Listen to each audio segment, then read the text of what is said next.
Watching News 2, nominated for 22 Emmys. Welcome to the Georgia Dome, the Southeastern Conference Championship being played for the 7th time, presented by Dr. Pepper. Keith Jackson, Bob Greasy, Lynn Swan, and our ABC crew here in Atlanta. We've missed a goodly portion of the first in fact, we missed all the first quarter. It just ticked away. But we did have a moment of glory for Mississippi State as Robert Bean intercepts a long pass down the middle, and as flags fluttered all over the place, he went 70 yards for a touchdown. The flags were for offensive interference. Both teams had the ball 3 times. Bean, who has intercepted 4 balls on the season already, is going to run this one back for a touchdown to put the Bulldogs up 7-0 going into the second quarter.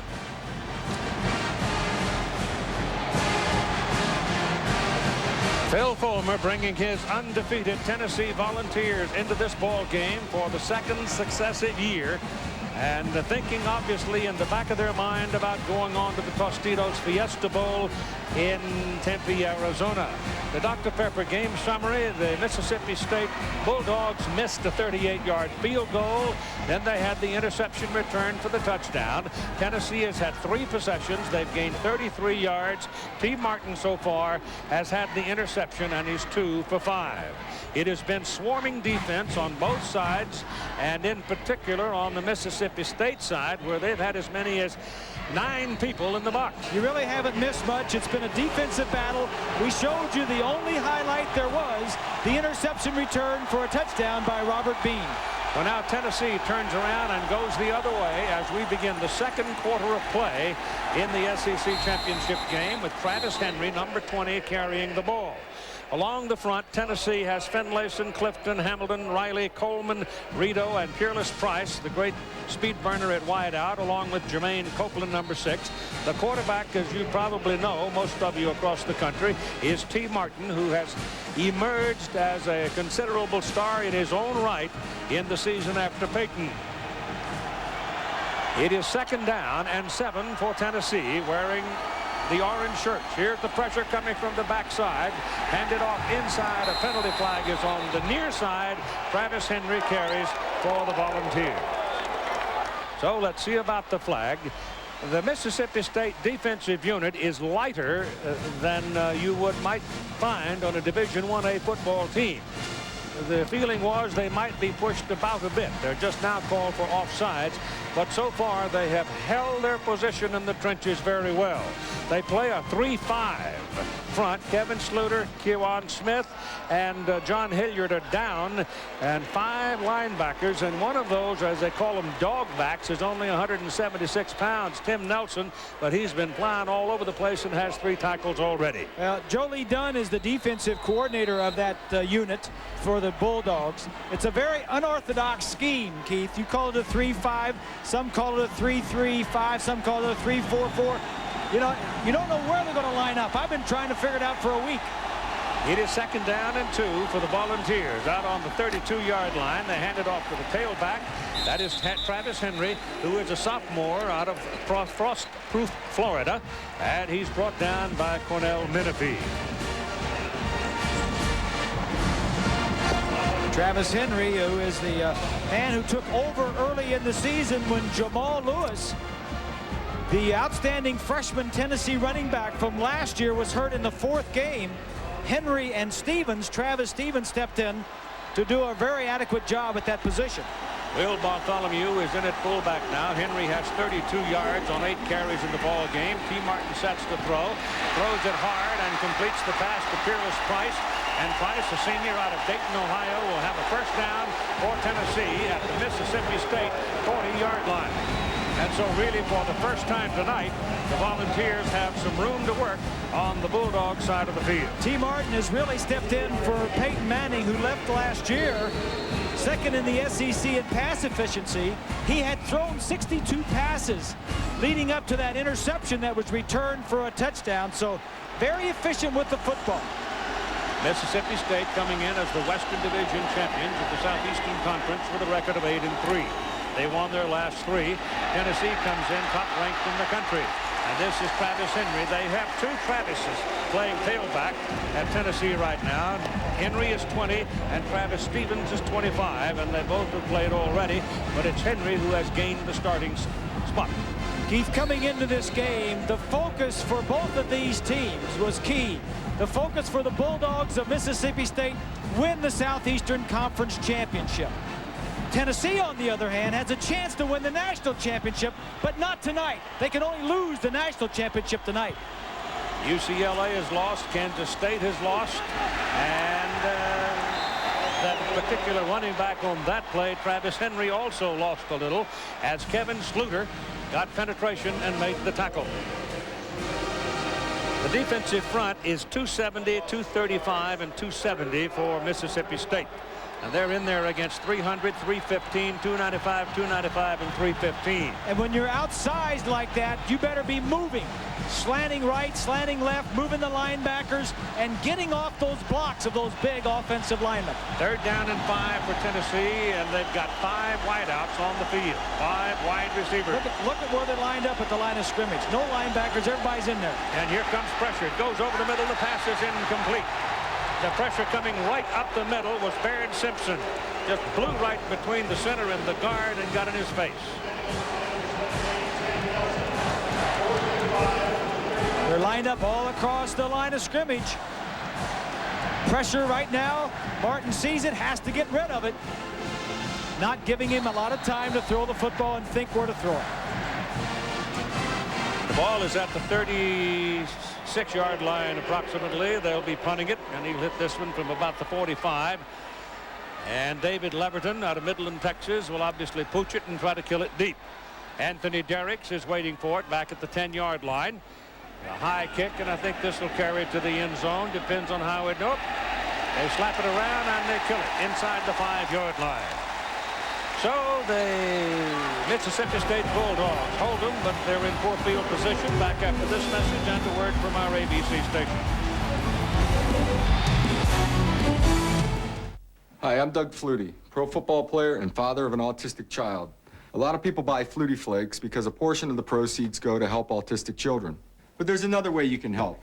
Dial 1010-220 when you call long distance. You can talk up to 20 minutes for only 99 cents. And every time you use it, a donation will be made to the Doug Flutie Jr. Foundation. So dial 1010-220, talk up to 20 minutes for only 99 cents, and help some great kids at the same time. It's a win-win situation. I wish football was this easy. Coors Light presents #1 versus #2. January 1st, 1993, it was a battle of the unbeatens. #1 Miami versus #2 Alabama. The Crimson Tide had a 13-6 halftime lead. But when George Teague scored from 31 yards out, it was Alabama's second touchdown in just 16 seconds. Miami's high-octane offense was held in check all day, and the Tide had its 12th national championship. This year's national champion will be crowned in the title game of the Bowl Championship Series. I won't rest until every thirsty beer-drinking adult has a cold Coors Light in his hands. Rest. Rest is for the peanut vendors and the nacho guys. The folks who frost brew Coors Light, they don't rest until it's perfectly refreshing. And it's my job to get it to you that way. Oh, there's no rest for the beer man, not until every fan here is refreshed. Joey, you ready? I think everyone here is pretty refreshed, right?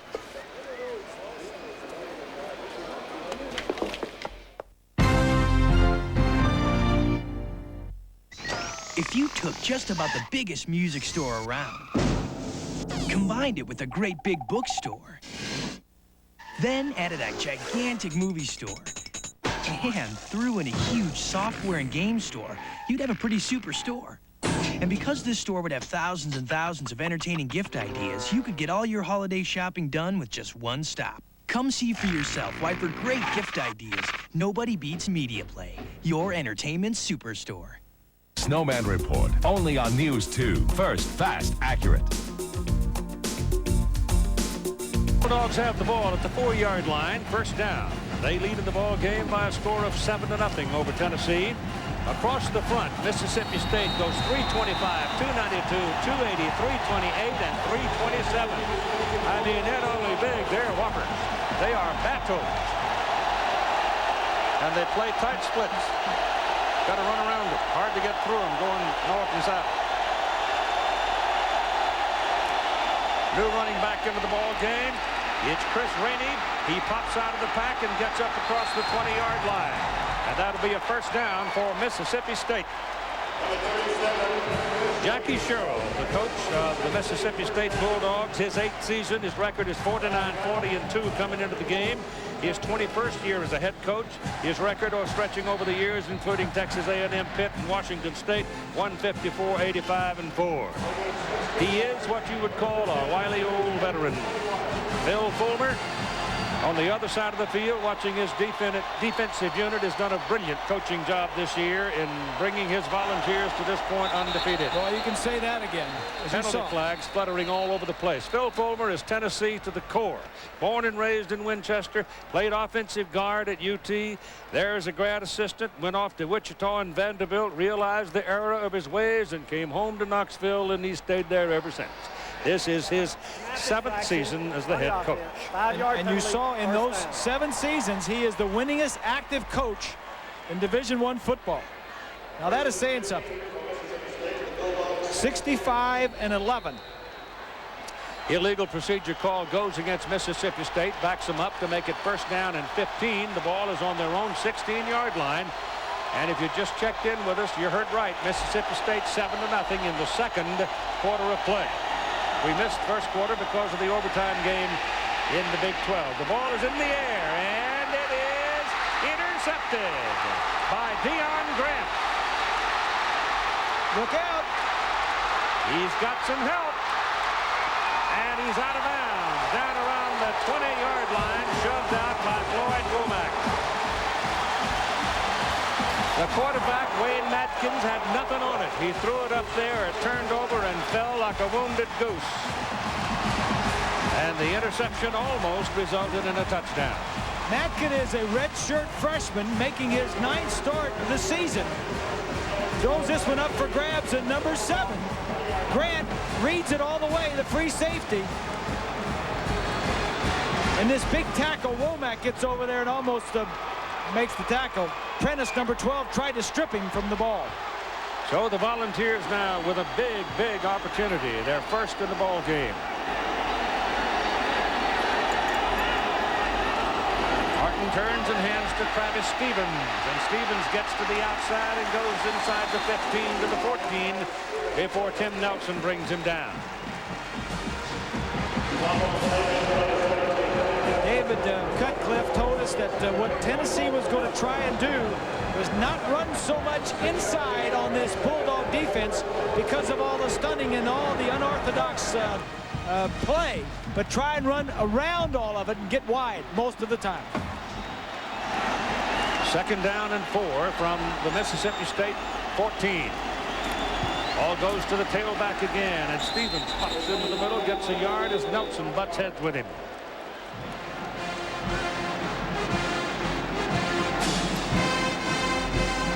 UCLA beaten by Miami today. Kansas State beaten in overtime by Texas A&M. Now there is only one left, undefeated. That would be the team you're watching in the orange shirts right there.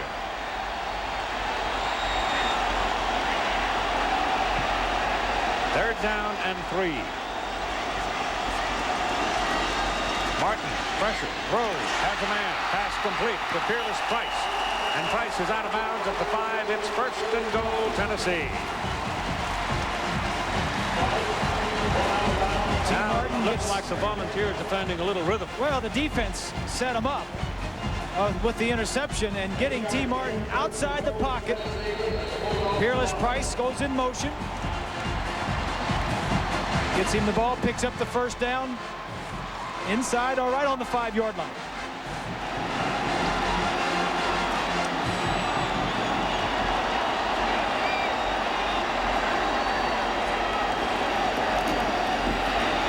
This is Travis Stevens. And he'll be at the 3 or close to it. Maybe inside of it. Tennessee leads the Southeastern Conference in rushing. Their offensive line is the key. I mean, they lost the best quarterback that has ever been at the school in Peyton Manning. They lost Jamal Lewis, but yet they come back and they're an outstanding offense because of the offensive line. Second down and goal from the 3. Tailback again, dives for the goal line. Stevens, touchdown.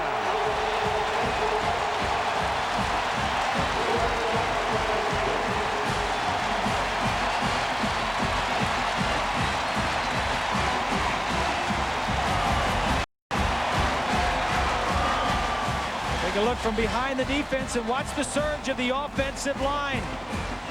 52 is Coleman. Riley, the center, is 68. Hamilton, 75 in the center of that line. Jeff Hall for the extra point. He's also from Winchester, and he's good with it.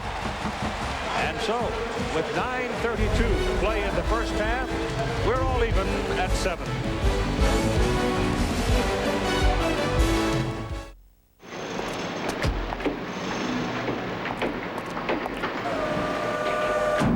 Just too good to be true. Can't take my eyes off you. You'd be like heaven to touch. Hey! If you think the Cavalier looks good, wait till you know it can go up to 100,000 miles before its first scheduled tune-up. Chevy Cavalier. The more you know, the better it looks. Genuine Chevrolet. Give it to me, give it to me, give it to me, give it to me.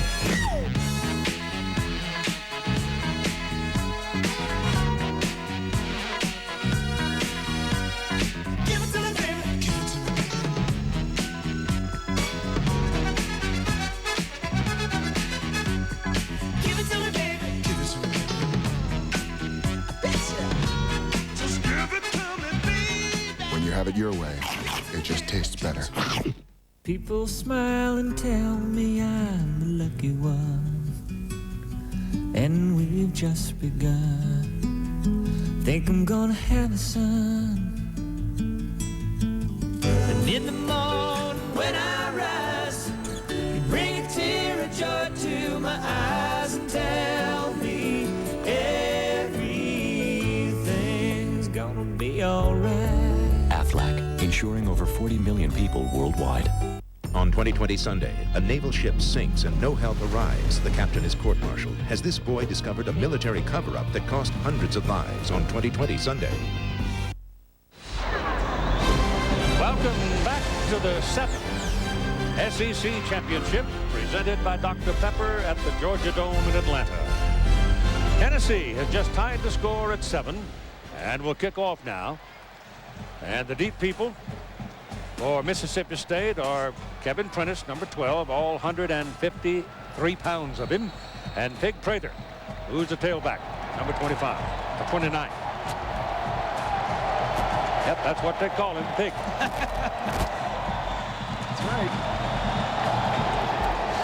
Kick by Hall, long and deep, and no return. And here's Lynn Swan. Well, Keith, you know, attitude is so important in a game, and sometimes you get a little luck with that attitude before the game. In the case of this SEC championship, the Colts are going to play the Atlanta Falcons tomorrow. What does that mean? It means that Peyton Manning is in town and happened to be staying at the same hotel as the Tennessee team. He arrived, had a chance to see the whole team before they came here, gave them a little pep talk, fired up the entire football team. But keep in mind, he talks to T. Martin, Keith, probably once a week ever since the season began. So he has a presence and involved in the attitude, making sure this team is ready to play. Keith?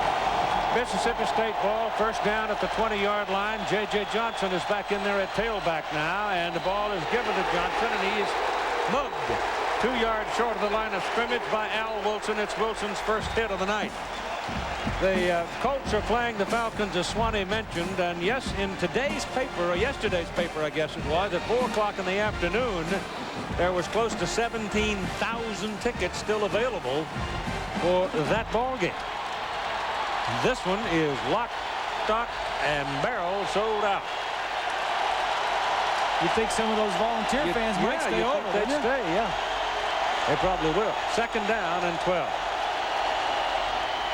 Here's it Johnson again, bounces outside. He's 220-odd pounds. He's a good one. And he gets the ball out across the 30 to the 33-yard line behind the blocking of Randy Thomas. James Johnson is probably the best running back in the country that you may not have ever heard of. He leads the SEC in rushing and the nation. He's 9th in the nation. He's 40% of this Bulldog offense. He's overcoming a shoulder injury, and more importantly, he's missed parts of the last 2 games with a groin injury. Seth told us yesterday he's about 95% healed and ready to play. It looked pretty good there. First down for the Bulldogs. Johnson has 5 carries for 33 yards. He's got it again, and he's working in among tree stumps right there and going very little, maybe 2 yards on the carry. Get him up to the 35. There's a penalty flag that comes late, and it's a volunteer down on the ground. It's Al Wilson. Al Wilson has been struggling with leg injuries for some time.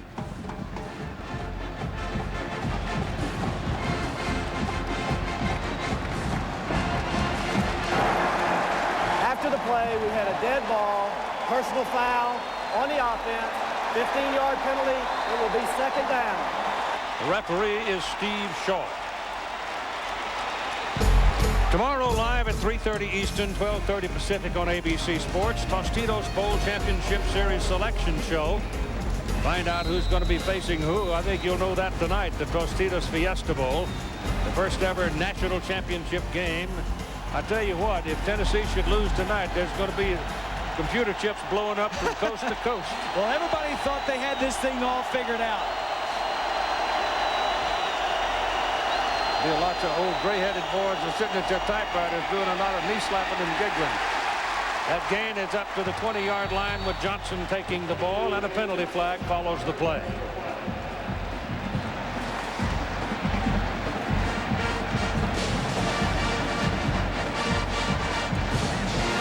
It's another foul on Mississippi State, so they are effectively killing any kind of momentum in this particular possession with that holding call. Now, your graphic and the story, Mr. Greasy. Well, this BCS thing, Keith, everybody thought they had it figured out, but wait a minute.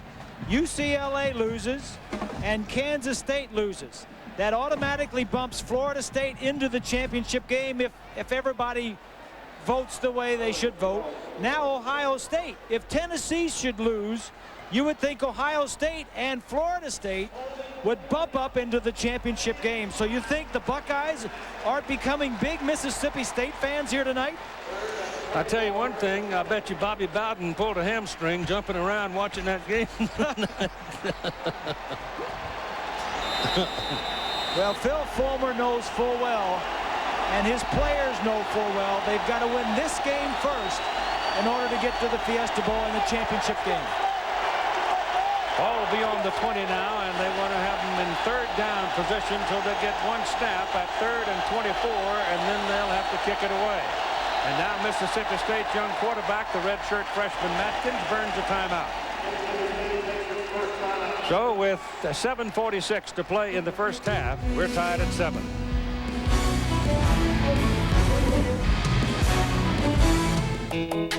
What are you doing? Winning a trip to Hawaii. Mow the lawn. Can't. There's some tough bugs out there. Find Flick from Disney and Pixar's A Bug's Life stamped on the bottom of specially marked cans of Dr. Pepper, and you're off to Hawaii. Or enter to win PlayStation game consoles and other prizes. Look at this yard. A Bug's Life is now in theaters, and Dr. Pepper's sending you to Hawaii. Call a gardener. This is a taste. During the holidays, everybody's got a million stops to make. Better make your first one at the Napa Holiday Event. We've got everything on your list, like a handy all-cut tool that'll cut through just about anything. A Napa 14-piece screwdriver set with a free utility knife. And a 23-piece lighted screwdriver set. Napa, over 200,000 parts, and every one's important. I know a place. Americans love scenery.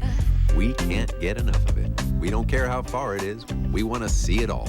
Good thing there's Chevy Malibu, a car designed to take us anywhere and back. It'll actually go up to 100,000 miles before its first scheduled tune-up. That's a lot of vacations and a lot of souvenirs.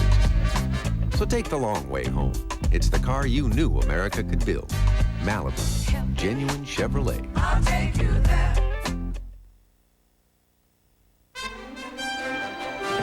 The SEC Championship presented by Dr. Pepper on ABC Sports, brought to you by Dr. Pepper and your local Dr. Pepper bottler. Dr. Pepper, this is the taste. Genuine Chevrolet, the cars more Americans trust. Valvoline, you can always tell the guys who use Valvoline. And National Car Rental, so what are you waiting for? Let's go.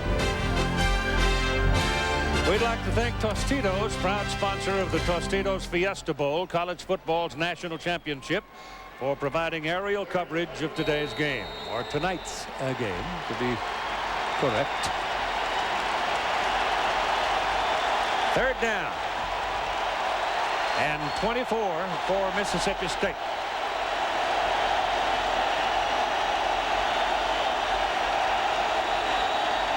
Pressure coming. Passes away. Pass complete to Johnson. And Johnson is up to the 25, and that'll do it. It'll be fourth down for the Bulldogs, and they'll have to punt it away. Deion Grant made that play. He came up from his safety position, saw it all the way, and stopped that play for little or no gain.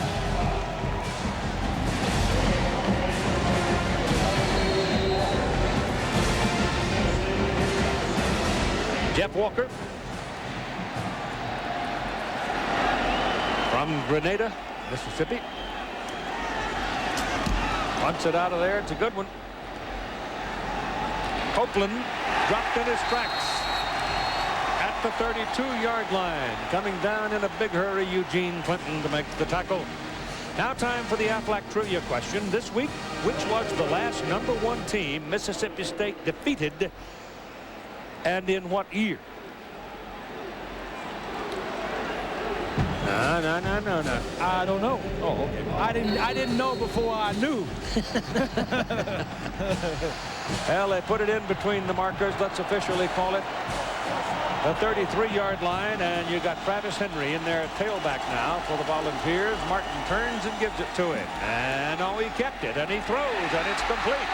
And Jermaine Copeland got away from a tackler, got away from another one, and the penalty flag goes down as the Bulldogs finally get Copeland down at about the 33-yard line, and that's going to add on some more for the Vols because there was a face mask grab. Well, he faked you out with the play-action fake, Keith, and he did a lot of the Bulldogs as well.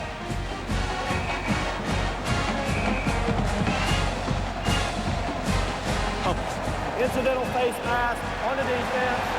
5-yard penalty from the end of the run. First down. Nice fake there by T. And some good running by Copeland. There's the face mask right there by Derricks. Just had his hand on there for a second and got it off.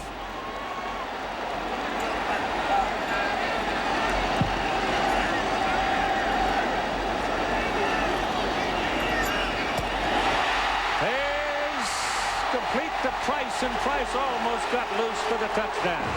They put him down at the 7-yard line where Anthony Derricks made the tackle.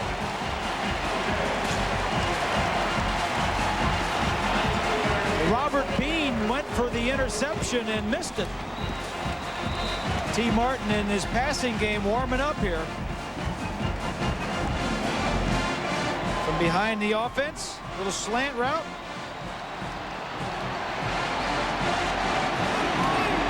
Kind of a dangerous throw.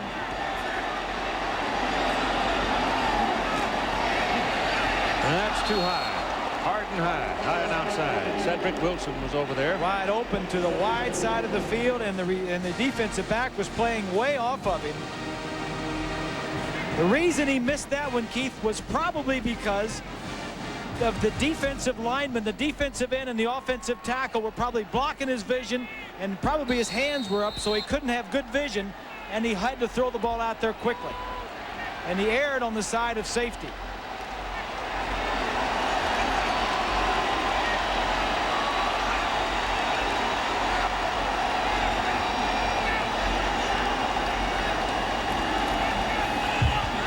Pursuit, and they get him. Ashley Cooper tracked him down. Jolie Dunn and Jackie Sherrill can't say enough about this young man. He's intercepted a pass and returned it for a touchdown, but the thing that Sherrill said yesterday, this kid is a great athlete. In fact, he's an international soccer player. Ashley Cooper, number 1.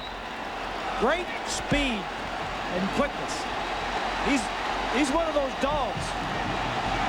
There's Jolie, doesn't wear headsets, doesn't have any notes, has it all in his head.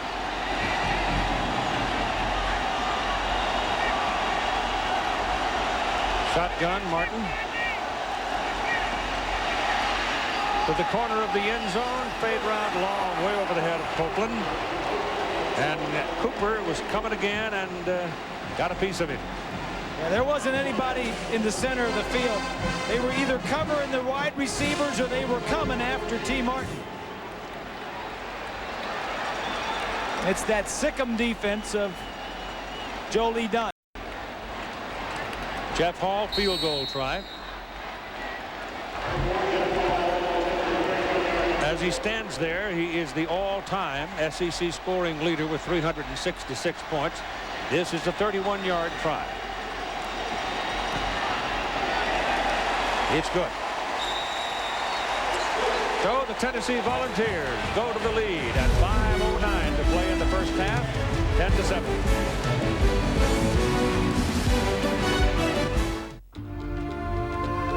Sleek, sophisticated, stylish, and yet with an exhilarating V6. Chevy Monte Carlo lets you express that hidden part of your personality, just dying to get out.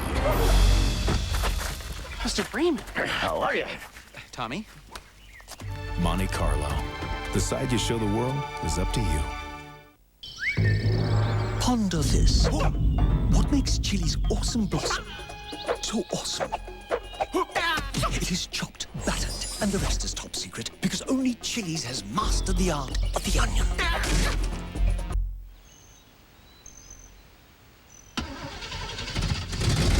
Still going. I've had marriages that didn't last this long.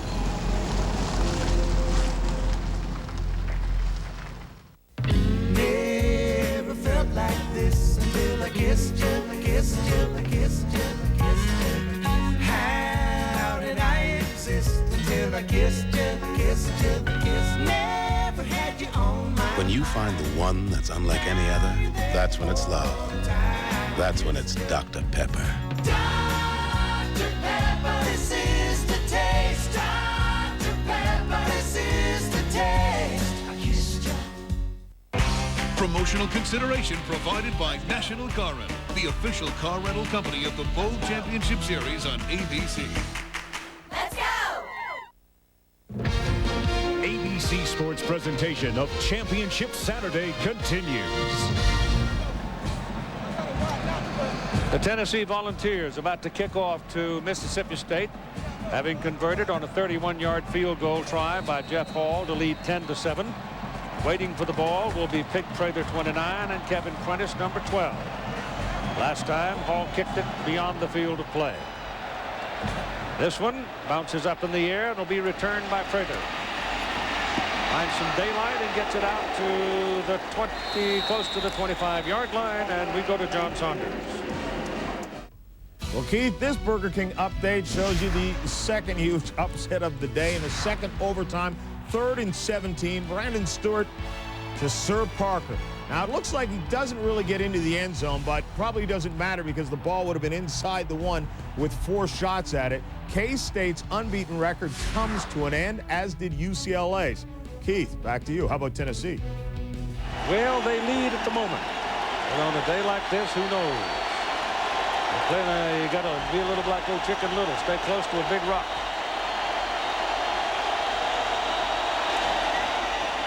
Atkins working out of the shotgun. Can't find anybody and throws it into the ground, incomplete. Reggie Kelly, the tight end, was in the neighborhood.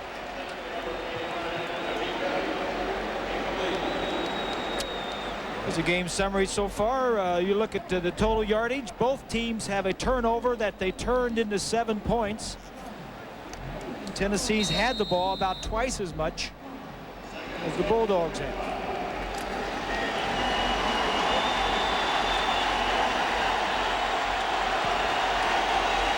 Second down and 10 for Mississippi State.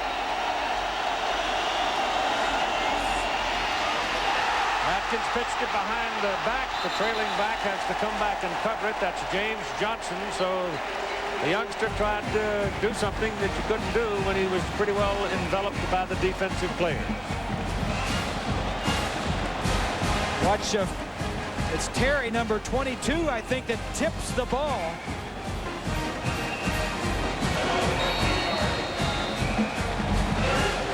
So for the second possession in a row, Mississippi State making mistakes to hurt themselves. Ball is now back at the 12-yard line. That was the time when the quarterback should have eaten it.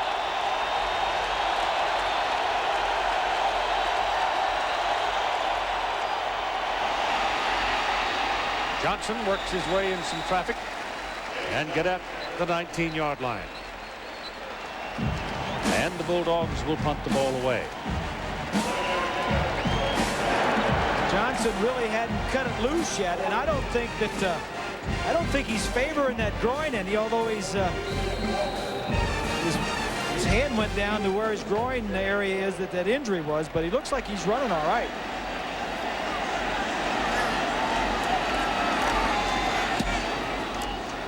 Punt is out of there by Walker.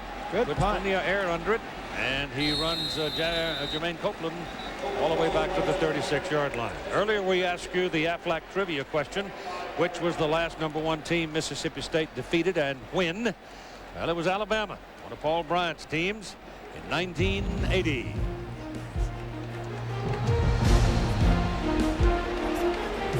Score was 6-3. Were you there, Hoss? Yep. Billy Jackson covered the fumble. Mississippi State snapped Alabama's 28-game win streak. Did you talk to Bear after the game? I guess I was there. I don't know. 1980, I must have been. Bear hadn't been too happy about that. No. Ball is on the 40 now after the completed pass to Sean Bryson out of the backfield, the fullback from Franklin, North Carolina. If T. Martin looks like a economy-sized quarterback, he is. He's 6'3" and 220 pounds. And as you heard earlier, he is from Alabama, Mobile. Grew up 2 houses from J.J. Johnson, the lead running back for Mississippi State. Played a lot of basketball, the two of those guys. Their families, mamas, grandmamas, were friends for a long time. 2nd down and 6. That's a pretty good play there by Kevin Schluter. Second big play he's had in the game. You missed the first one, came early, when we were still watching the Aggies and the Wildcats have at it. This Bulldog defense is ranked 20th in the nation. We said they were unorthodox. They're lined up all over the place. They're second in the SEC in sacks, so they will get after the quarterback. It is 3rd and 8. Here they come. That's pretty good stuff there by number 17, Tim Nelson. And there's the penalty flag. I think that's going to be a late hit. By who?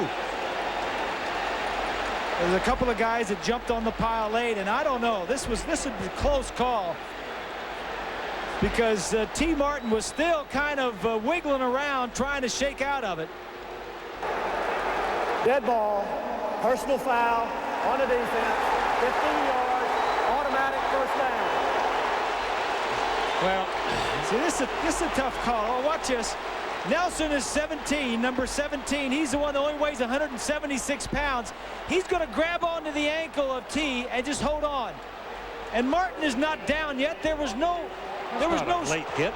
There was no helmet to helmet there. No, Martin was not down. The quarterback wasn't down. Very tender. Oh well. You got to be careful now, Hoss. Remember what those officials gave you before the ball game. Oh, it ain't a bribe, I'll tell you that. But that's a tender call. I don't care who made it. Fearless Price, the intended receiver. The ball was high and wide. I've seen fumbles with guys with both knees on the ground. I've seen all kinds of stuff. Kid almost had his head torn off with a face mask and wasn't called. In the last 4 or 5 weeks, we've seen some funny stuff. We got to tell, you know, who was it? Bobby Gaston that came by earlier? Yep. The head of the officials, SEC, and they gave you a whistle and a yellow flag. That's right, and I'm looking for the whistle. That's what you need. You got your own flag. My own whistle. Ball bounces on the turf. I don't know. I don't want their job, but I'm not criticizing them individually. Oh, I know. Bad call. You miss a call. That's all. I kind of like what the Mississippi State Bulldogs gave myself. All this retiring. Oh, don't tell anybody now. Just wait. The commissioner's coming. Oh, okay. All right. We'll have to wait. 3rd down and 10. Yeah, I think that's terrific. Martin's pass to the sidelines is incomplete. And again, there was pressure. That's exactly right. Copeland was open, but T didn't have time to wait because of the pressure up front. And Smith, 99, was one of the main ones. What's his first name? Kenwan. I tell you, just because you're getting all these nice gifts, you're retiring and all this stuff, you start giving me a hard time here. There's Kenyon. I thought you'd call him big fella. Well, it was. He's a big fella. Like Ara did once. Oh, one of the funniest moments of my entire life was when Ara Parsegian ran into Manu Tuiasosopo and called him big fella. Timeout.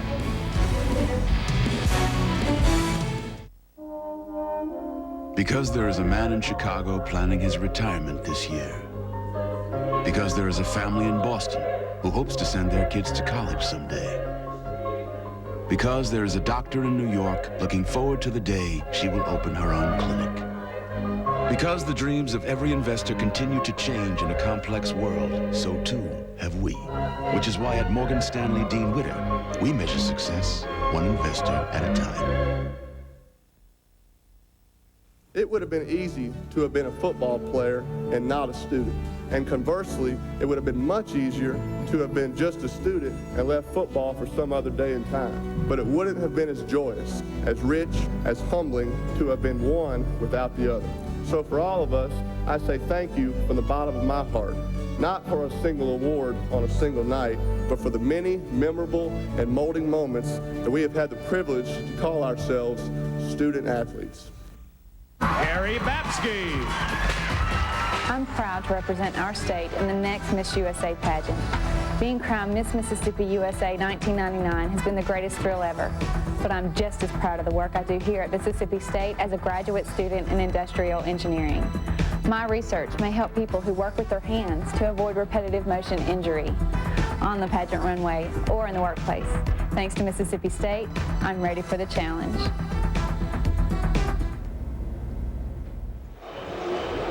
Wasn't that what you studied?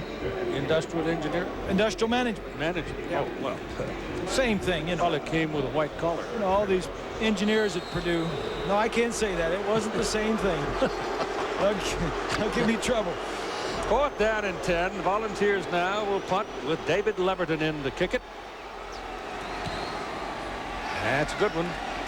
And it's Kevin Prentice circling under it, the 153-pounder. I'm telling you, he's not easy. And they take him down at about the 28-yard line. Well, the defense has played a big role in setting up the scores in this ball game. There's the interception by Robert Bean. He ran back for a touchdown. And there, Deion Grant sets it up for Tennessee. Both of these offenses like to run the football. They're 1 and 2 in the SEC in rushing the football. And that's how they make their business. So 1st down from the 28 with James Johnson, the deep back. He broke a 21-yard run early on in the ball game. The second possession the Bulldogs had. And Matkins back to throw. Gets it off, throws it hard, gets a 1st down as it's caught for the first time tonight by Kevin Prentice. Here's 20. Well, Keith, you were talking about James Johnson earlier in the groin injury that's 95% healed. He has been and will be substituted greatly for in this ballgame to protect that. But the main concern has to be his conditioning. He's only had one workout in the last 2 weeks, and that workout only came this week on a Thursday, which was not really a tough workout. So as we progress in this ball game, we have to keep an eye to see if he's got the stamina, Keith, to last. All right, Prentice, Love, and Butler, along with Cooper. You got 4 wideouts on the field right now for the Bulldogs. You don't see it all that many times for the Jackie Sherrill team. And Tennessee said, wait a minute, if they got all those 4 little guys out there, some of those big fellas that clipped in there, let's go from the outside and get him, and they did. There you go.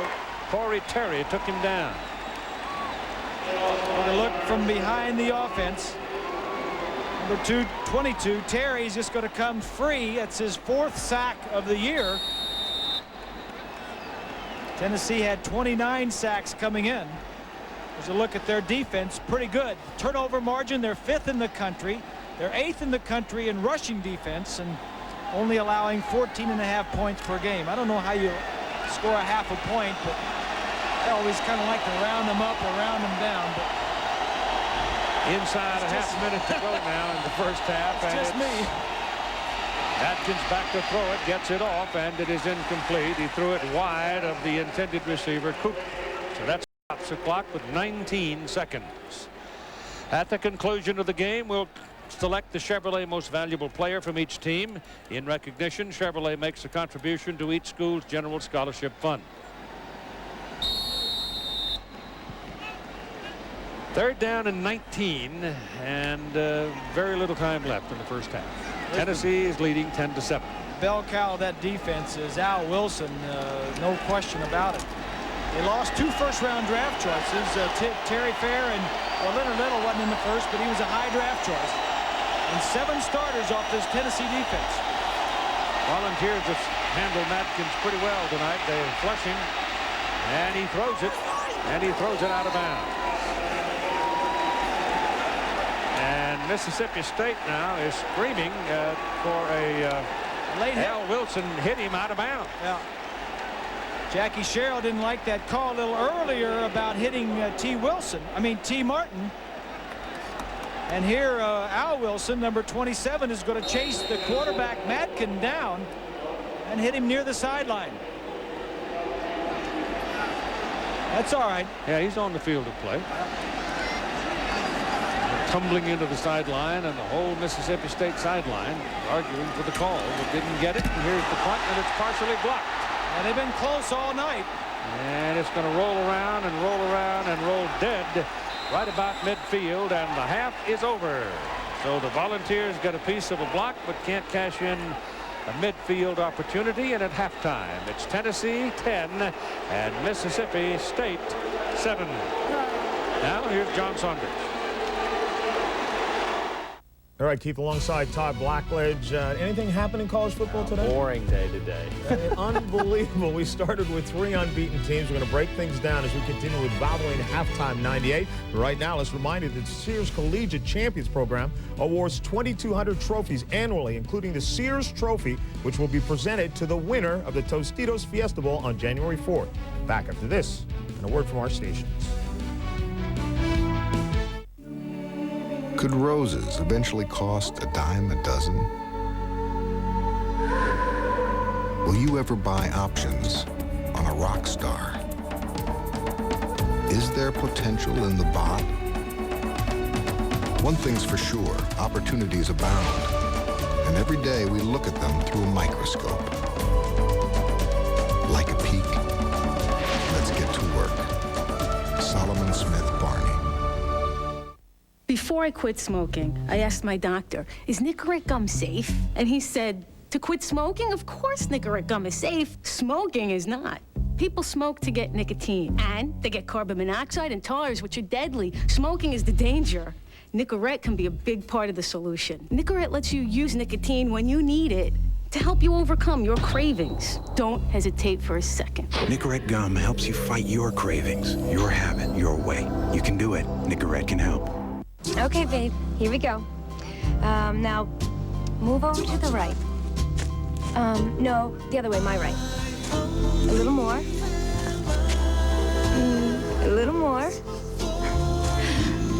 Perfect. How was it? Beautiful. If you think the Cavalier looks good, wait till you know it can go up to 100,000 miles before its first scheduled tune-up. Chevy Cavalier. The more you know, the better it looks. Genuine Chevrolet. National Car Rental presents the drive for the national championship. The year was 1996, and the Florida Gators were on a mission. After losing in the national title game the previous season, the Gators captured the SEC title, defeating Alabama 45-30. They would go on to a decisive win over Florida State in the Sugar Bowl to lay claim to the 1996 national title. This year's national champion will be crowned in the title game of the Bowl Championship Series. Work piling up? That's the perfect time to declare a national holiday. National Car Rental is declaring every day a national holiday. With our great holiday rates, you can escape to the outdoors, or the golf greens, or just about anywhere else by renting a midsize from National in Florida or California for only $159 per week. At this rate, you can't afford to stay home. So call National Car Rental now and declare your own national holiday.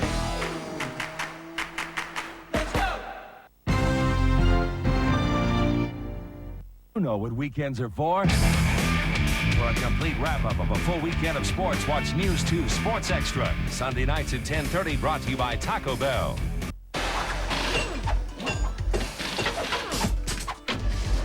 Parts City. Car guys with an attitude. This week's Attitude Adjusters. Farmers count on genuine Wix filters to keep their equipment in the fields. Wix makes over 2,000 oil, air, fuel, transmission, and hydraulic filters. Check out the savings during the farm sale. Parts City. Check out the new Car Guys. 7 days a week talking the talk. Parts City. More than just parts. You're watching News 2, nominated for 22 Emmys.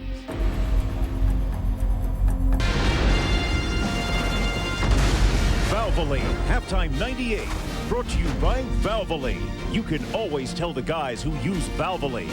From our New York studios, John Saunders and Todd Blackledge. 10-7, Tennessee has the lead. You thought Tennessee would handle this game quite easily. It hasn't turned out that way thus far. No, it hasn't. This has been the day of the underdog. Mississippi State playing inspired right now. And Joe Lee Dunn's defense, they're very unorthodox. They bring a lot of different kinds of pressure. They've created some confusion for T. Martin, but still a lot of football left to be played. Throughout the season, we have heard the naysayers talk about, oh, no, you're going to have 3 unbeaten teams at the end of the season, and coming into the day it looked that way. Would all of them win? Would it be a problem? Now the question is, will all of them lose? This is Michael Bishop here taking off, and the ball is just waved out there. He ends up getting hit, loses the ball. It's recovered by Anthony, and Texas A&M goes to work. Brandon Stewart, 9 yards to Sir Parker. Stewart looked excellent today. Yeah, he really did. 324 yards passing and 3 touchdowns. Here the 2-point play, a critical 2-point play. They had missed one earlier in the ball game. This tied the game up at 27 apiece.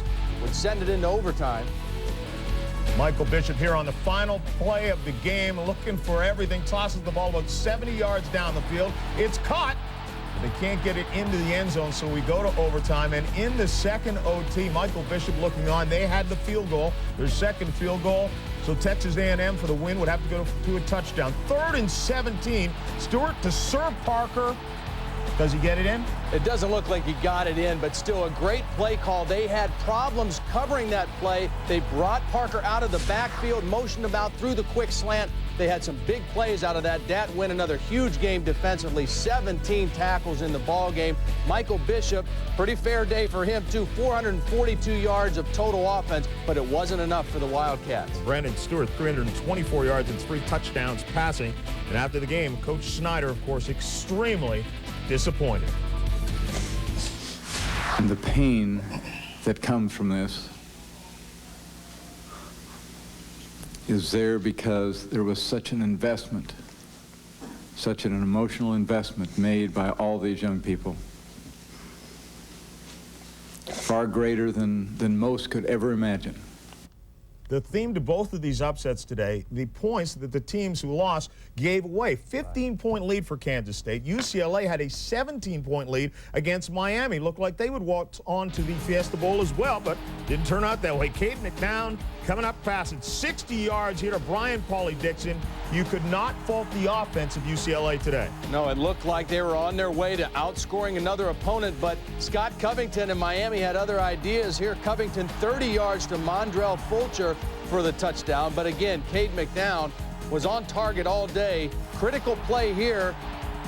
Melsby is hit by Edward Reed. The ball comes out. It's ruled a fumble. Very controversial call. You see as Melby is hit, the knee is down before the ball comes out, but it's called a fumble and gives Miami another chance in the ball game. And one of the reasons why Miami had Bob Toledo shaking his head was Edgerrin James.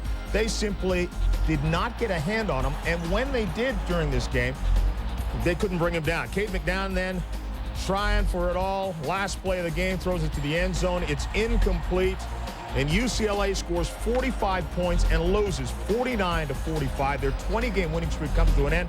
Those are the players at Arizona. See, their hopes of going to the Rose Bowl go out the window. But again, the defense of UCLA was horrendous. They gave up 689 yards, nearly 300 rushing to Edgerrin James. A poor tackling performance today by UCLA, but you couldn't fault Cade McNown. 513 yards passing, 5 touchdowns, also ran for 1. But the poor defense that had hurt UCLA, but not hurt him too bad all year, really came back and got him today. And Bob Toledo admits, hey, your defense plays like that, you don't deserve to go to the national championship game. I think there were a lot of turning points. You know, the 2 turnovers that we made, I think they scored on both of them, which we call that sudden change. We practiced that hard, and Miami did a great job of capitalizing on our mistakes. We knew if the ball was in their hands, offensively, we just felt that they were going to score. I mean, they had done it all day. I think they punted maybe twice, and both times we took it down and scored. And it's like, you know, I mean, we knew that if they got the ball, it was going to be tough. We just couldn't get them stopped. Our defense didn't play very well, and obviously when you don't play very good defense, you don't deserve to be a national champion. And you talk about the ups and downs of college football. You just have to go back a week to find out up and down for these two teams. Yeah, that's a lot of character shown today by Texas A&M and Miami. Both teams suffered tough losses. Miami got blown out. Texas A&M lost to their bitter rivals. Came back, showed a lot of character in winning today. All right, now everything is wide open. Tennessee, of course, right now controls their own fate. But here's a look at the BCS standings. It's not automatic that these votes are going to go to Florida State and Ohio State. The polls could change, the computer rankings could change, and it's kind of ironic that we came to this system to avoid a vote deciding who the national champions are, but the polls really could change things tomorrow. Yeah, there's nothing guaranteed. The only thing that we know for sure, I think, right now is that if Tennessee can hold on and win this football game, they will be one of the teams in the Tostitos Fiesta Bowl on January 4th, but the other one still up in the air. UCLA could still be in that hunt even with that loss. We want to remind you that coming tomorrow at 3:30 Eastern Time, that's when we'll unveil everything that's going on in the Tostitos Bowl Championship Series Selection Show. We'll tell you who's going to the Fiesta Bowl, who's going to the Nokia Sugar Bowl, who's going to the Rose Bowl presented by AT&T, and the FedEx Orange Bowl, also the CompUSA Florida Citrus Bowl. Right now, Tennessee's trying to ensure their spot in Tempe. Travis Stevens 2 yards out. They lead it 10-7. Plenty of work left, though.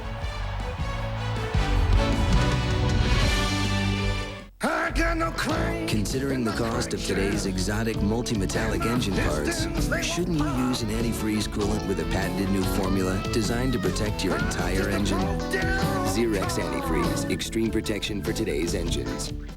So close. Fast. The Remington Microscreen 3 gives you 3 things no other shaver can. Our most powerful motor, 150 cutting edges, and 3 flexing microscreens, guaranteed to get you smooth. The Remington Microscreen 3. Ponder this. What makes Chili's awesome blossom so awesome? It is chopped, battered, and the rest is top secret because only Chili's has mastered the art of the onion. You're born, you die. In between, you work on cars. We should all be so lucky. In a world of constant change, a solid foundation is the key to success. The 12 institutions comprising the Southeastern Conference form pillars of academic and athletic excellence. For more than 6 decades, the SEC's commitment to teamwork and achievement has provided the foundation for student athletes to become the leaders of the next millennium. The Southeastern Conference, a proven past, a promising future. This is Valvoline Halftime 98. John Saunders and Todd Blackledge. All right, we laid it out there for you, and basically we're telling you it is wide open, up in the air. We're going to have to wait for things to come out tomorrow.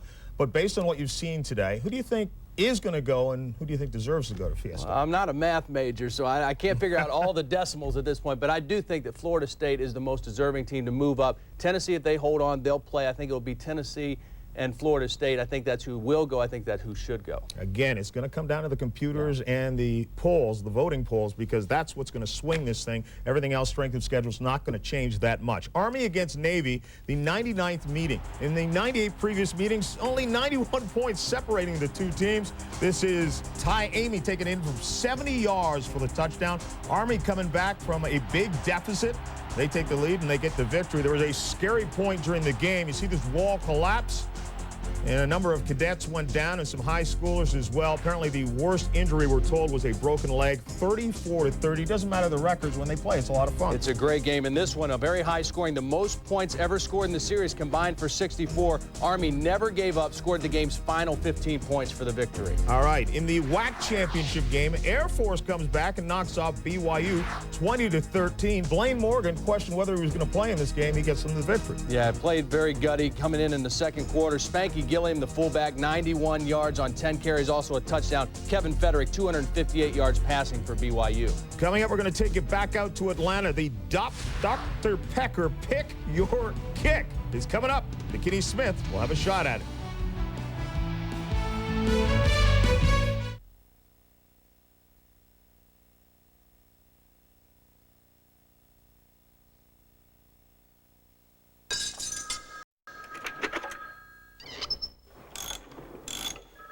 Some people have strengths. Some people have their garage.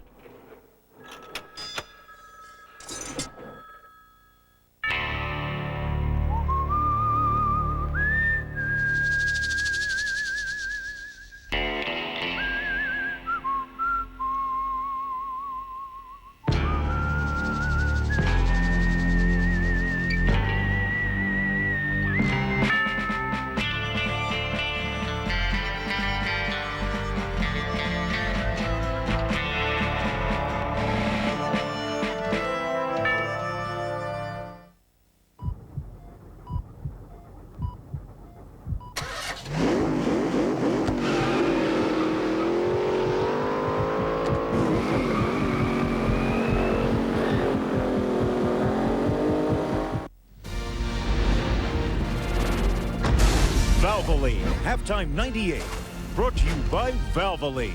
You can always tell the guys who use Valvoline.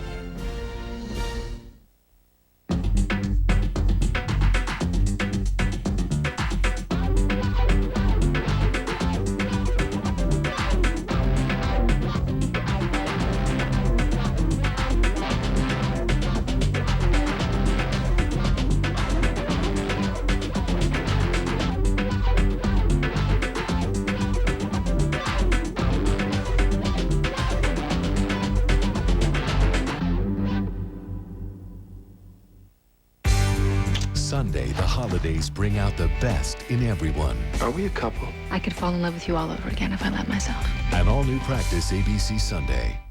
The Bowl Championship Series is online with live action, interviews, game highlights, and live polls at ESPN.com and on America Online. Welcome back and out to the second half in a moment. During the 1998 season, Burger King Corporation and its National Franchise Association will donate $1 million to the general scholarship funds of colleges and universities. It's time now to look back at last year's Burger King Scholar Athlete of the Year, Tennessee's Peyton Manning. In '97, Manning led the Vols to an 11-2 record and an Orange Bowl berth while maintaining a 3.96 GPA. In '98, the University of Tennessee, in conjunction with Burger King, established the Peyton Manning Scholarship Program. This year's recipient is Jay Burns from Greenville, Tennessee. I hope that whatever I do in my 4 years here and even on throughout my life, I can, bring honor and hopefully create a good name for the Manning Scholar Program. Burger King Corporation will announce the winner of this year's Scholar Athlete of the Year award on January 1st during the Nokia Sugar Bowl. Right now, back to Atlanta and Keith Jackson. To open tonight's halftime festivities, Dr. Pepper and the SEC are proud to present the Dr. Pepper $1 Million Pick Your Kick Challenge. In just a moment, Weeks McKinney-Smith, who won a promotion sponsored by Dr. Pepper, will attempt a field goal from one of three distances. The 15-yard line for $50,000, the 20-yard line for $250,000, or from the 30-yard line for $1 million. Joining Weeks on the field, the president and chief executive officer of Dr. Pepper, Todd Stitzer, and from ABC, our own Lynn Swan. Swanee? Thank you, Keith. Weeks, we know you have the option to kick for $1 million, $250,000 or $50. What's your choice here? I think I'll go from the 20 for the 250. All right, why from the 20? 30 is a long way. I have new respect for people that do this job every day, and from the 20, that's far enough for me. I think I can do it. Okay, good luck to you. Thank you. Line it up and go for it. All right.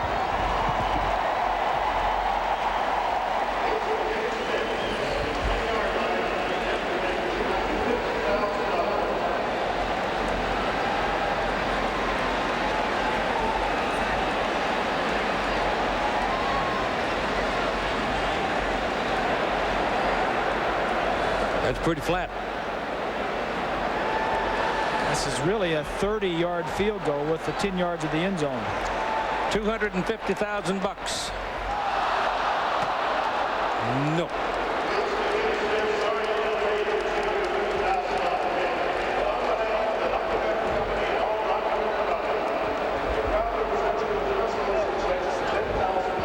Well, I know you worked out with the coaches and the kicking staff at the University of Louisville. What did they tell you? They told me to keep my head down and follow through like I play golf. And I think one thing I didn't do was get my foot underneath it, so I didn't get the height that I needed.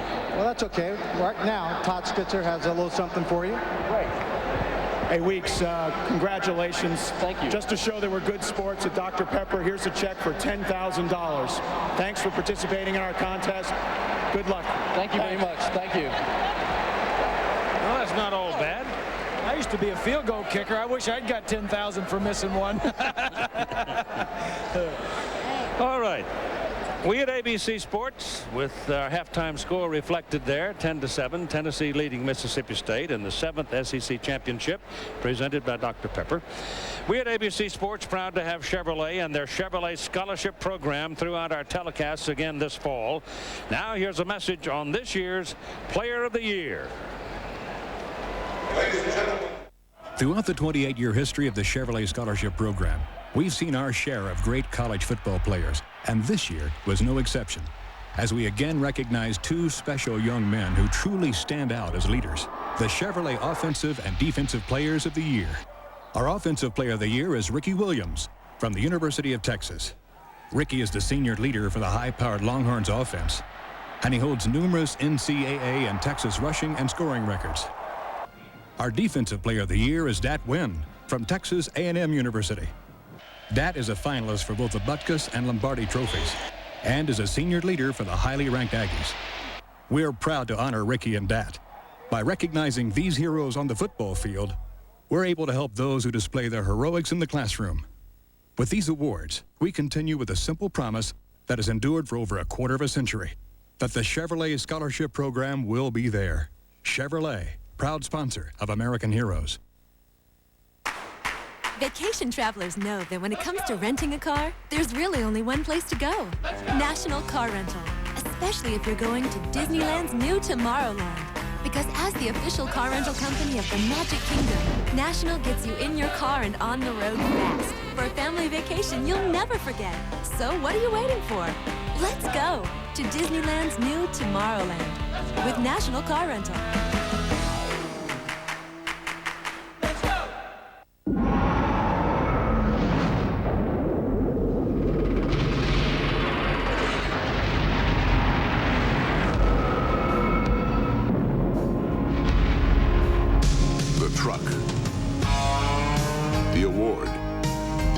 Chevy Silverado, the Motor Trend Truck of the Year. It's bigger, it's more powerful. It's the truck from Chevrolet.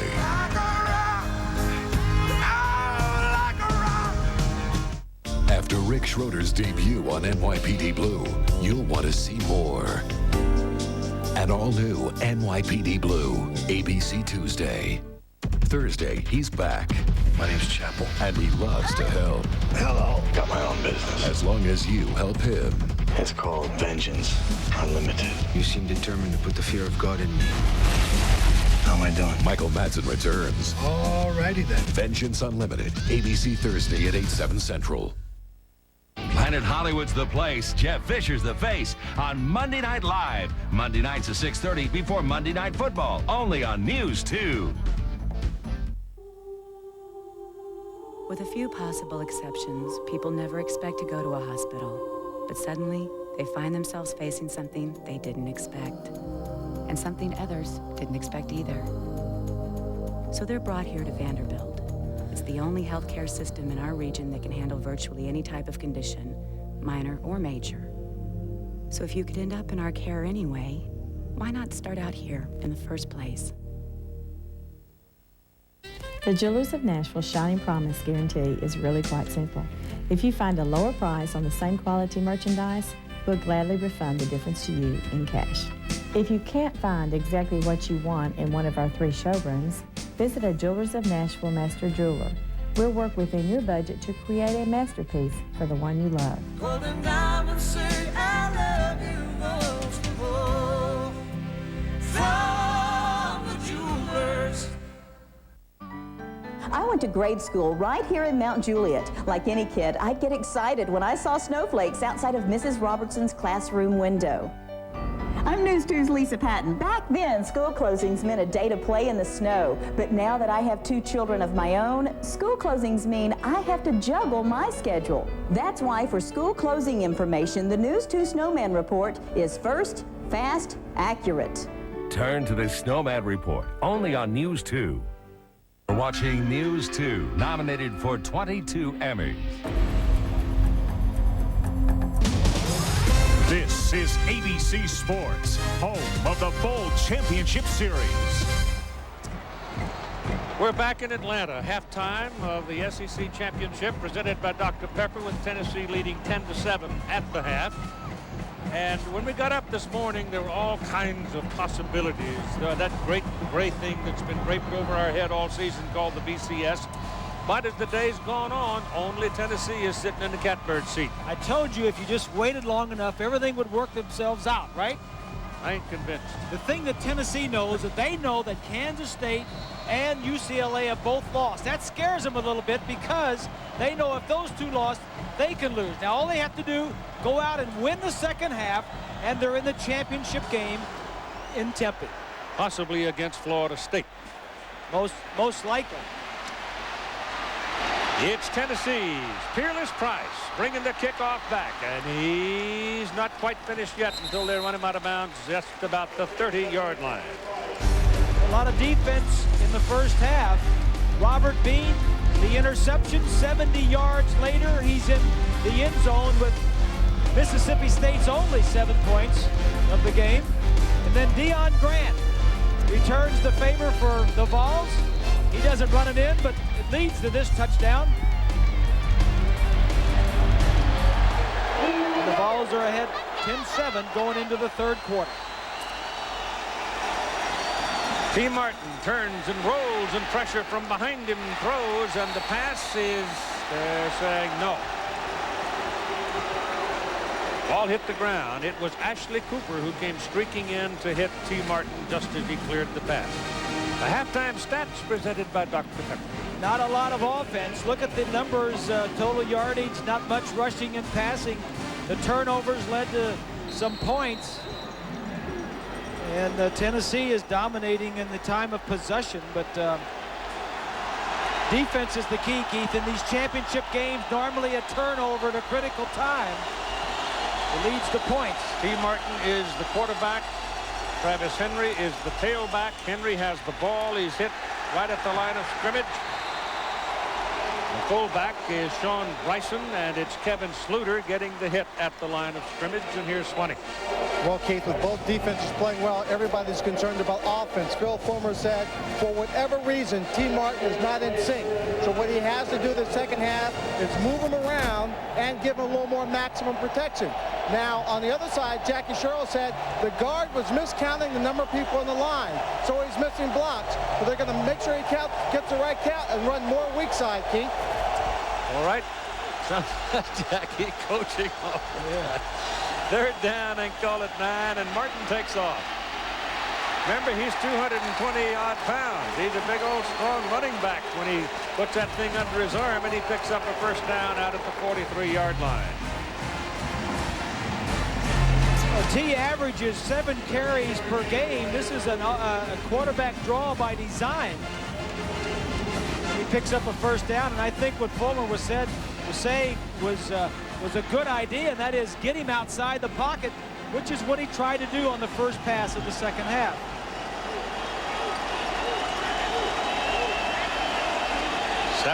Eight people in the box for Mississippi State. Quick pop by Martin to Jermaine Copeland, and Kendall Robertson is right there to get him quickly. Very short gain on the play.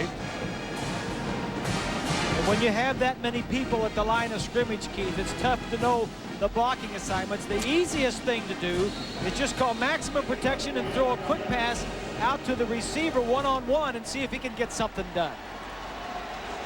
Mississippi State looked pretty good first quarter, really kind of dominated things and scored first, and then sort of kept making mistakes that took them out of any momentum in the second quarter, and Tennessee got the lead. Ball is thrown, and it is incomplete by Martin. He was looking downfield, trying to loop it, or Travis Henry threw it, I should say, and he just couldn't quite drop it into the open spot where the receiver was. Threw it like he was a halfback with gloves on. Yes, he did, didn't he? So Travis Henry, 5'11", 212, and Travis Stevens, 5'9", 185. They're both sophomores, and they're kind of rooters. They get to disappear in the stack for a while and then come out the other side. One of the surprises, though, after Jamal Lewis was injured early on, those two players coming on and filling the void. They've carried the rush side of the game for the Volunteers since Lewis went down. Martin back, pressure coming, got it away. Oh, threw it so hard that Price couldn't catch it. Ashley Cooper again tormenting the Tennessee quarterback. Yeah, untouched. Cooper, the strong safety, or the dog, as Joe Lee Dunn and the Mississippi Bulldogs like to call him. Untouched on a blitz. So the ball is on the 47-yard line where it's fourth down for Tennessee. And in comes David Leverton to punt the ball with Kevin Prentice dropping back, and he drops well back. He's inside the 15-yard line. High kick. That was outdoors. It'd be frosty. It's up on the 23-yard line where Prentice makes the fair catch. And it'll be first down for Mississippi State.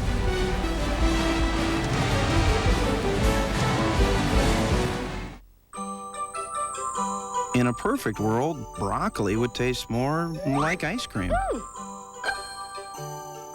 In the real world, Diet Dr. Pepper does taste more like regular Dr. Pepper. It's the taste you've been looking for.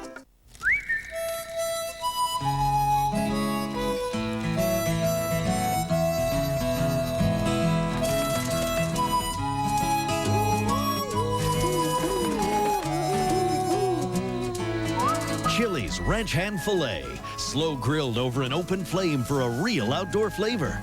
Then placed on awesome blossom strings and served with skillet potato cakes and grilled veggies. Only at Chili's.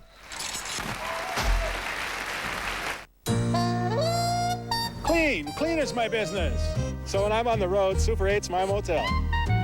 Clean carpets, clean seats, clean. Clean inside and out. Life's great at Super 8.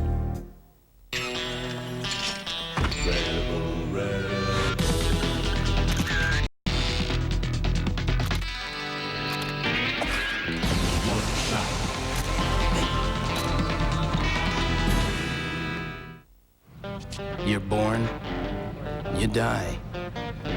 In between, you work on cars. We should all be so lucky.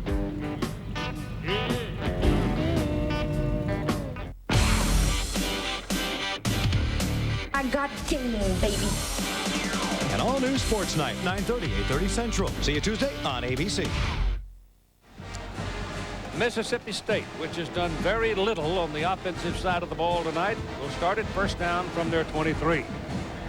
That offensive line, look at the size of some of those guys. They have 3 guys over 325 pounds in that offensive line. 78 there is capped on the closest one to us. And that's the strength of that offense, is the offensive line. 9 seniors on offense, but the weak link is Wade Matkin, the redshirt freshman quarterback. They got J.J. Johnson in there as a single back now. He has 41 yards so far in the ball game, and he's got it here. And he just runs right into the big orange. And he won't gain a thing. Corey Terry was the first man to get there, number 22. Let's take a look at that offensive and defensive lines. The offensive line, the big, not getting any movement. That 46 is Thompson. Raynoch Thompson's just getting a stalemate. This Tennessee defense is third in the SEC against the run, and that's what the Bulldogs like to do. Second down and 10. Johnson again, and he's tracked down at the 20. That's a loss of a couple of 3 yards there on that play. And it'll bring up third down and long. There's a look at that defensive line. They slanting strong side. They knew which way the ball was going. All the linemen were slanting, and the play was going the same way they were slanting. It was either something they heard at the line of scrimmage or some alignment that told them that the play was going to the wide side. Third down and 12.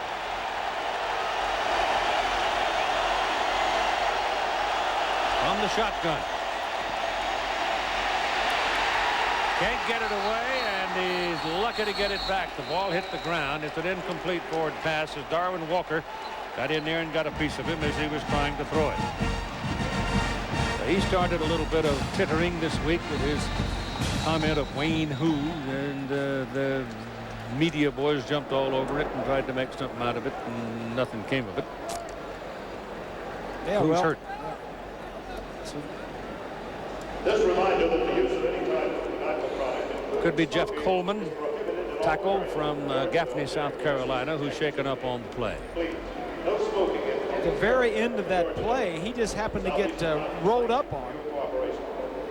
Hurt his knee, I believe.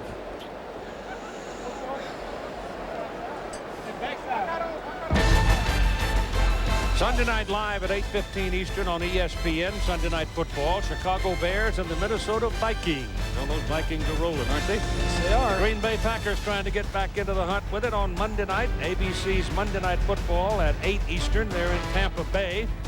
So it's an NFC Central showdown on Monday night. I believe the Battle of the Bays are going to be a pretty good one down there in Tampa Bay. Yeah. Phil Fulmer. A note about Phil Fulmer. Now, if the Tennessee Volunteers win this game tonight, this will be the first Tennessee team in the history of the school to win 12 games.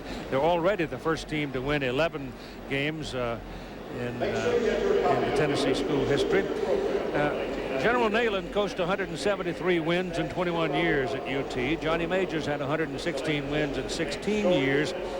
But if Phil Fulmer's team goes on into the national championship game, and should they win it, he has now put himself right up on that wall with a lot of legends. And he knows that his football team belongs with the elite people in the rankings. And what a great job he has done this year, too. Phil Fulmer, and 7 defensive starters lost off of last year's team. He loses his quarterback. He loses a #1 wide receiver, Marcus Nash, in the draft. He loses Jamal Lewis, his running back, and still comes back and goes 11-0 as ranked #1 in some of the polls and playing for a shot at the national championship. Jeff Walker is in the punt now, and Jermaine Copeland is back to return it for the Volunteers. Punters have both done a pretty good job tonight. And it's taken by Copeland back at his 33. Can't get away. Goes down at the 35. Solomon Smith Barney remembers last year in the SEC championship game, Tennessee and Auburn, a shootout between Tennessee's Peyton Manning and Auburn's Damian Craig. Manning threw for 4 touchdowns, was named the MVP as Tennessee won the SEC championship.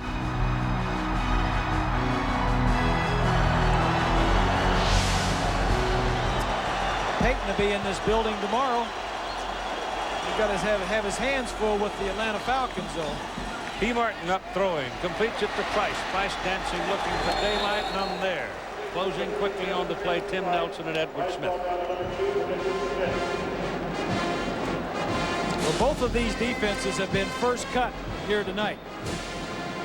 That's the way you get the championships, is with defense. That's one of the things that the question I had about UCLA, Keith, all season long was their defense. They were ranked in the high 80s and 90s most of the season in defense, and it finally caught up with them this afternoon. Dog show blitz, quick throw to the outside to Peerless Price, and again Price can't get away.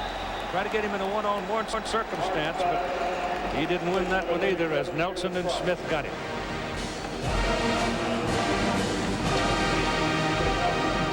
The top 3 teams in the BCS versus ranked opponents. Tennessee has done very well. And in the top 10, Kansas State now 0-1 with that loss earlier today to Texas A&M. 3rd and 3 now for the Volunteers. That's incomplete, thrown over the head of Peerless Price. Anthony Derrick's covering. Again, there was some pressure forcing T. Martin to run hard. They had pressure coming from the outside to try and contain him, and then there was tight coverage on the outside. What Joe Lee Dunn is doing is tight coverage on Price and the other receivers, and then get some containment and some pressure on T. Martin. 10-7 is the score. Tennessee leading by 3. Leverett and Prentice waiting to return it. Prentice is dangerous. Got a little room with this one. Up the middle he comes and finds the crack. Look out. He's dangerous.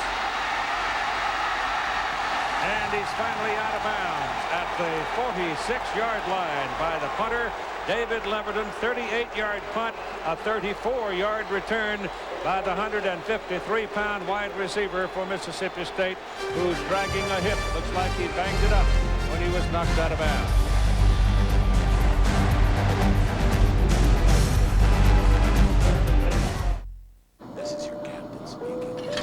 That's a tasty looking burger.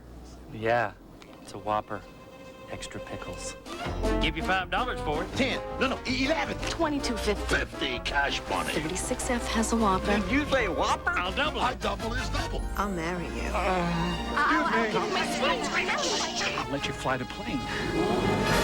I'll let you land it. Really? When you have it your way, it just tastes better. Relax. Kick back. Rest easy. Not the first thoughts that come to mind when investing on your own. But working with our financial advisors, you'll feel differently. Every client's ambition should be our ambition. Their dreams, our dreams. Isn't it reassuring to know that whatever your goals in a complex world, someone will be looking out for you? We measure success, one investor at a time. Thanks, Dad. You can't do this with Caravan. Thanks. You can't do this with Voyager. Thanks, Pop. A little help? The Chevy Venture is available with a remote control sliding side door. So you can get more done and have more fun. Now get the OnStar system and installation at no extra charge, a $1,300 value when you sign up for a year of service. Chevy Venture. Let's go.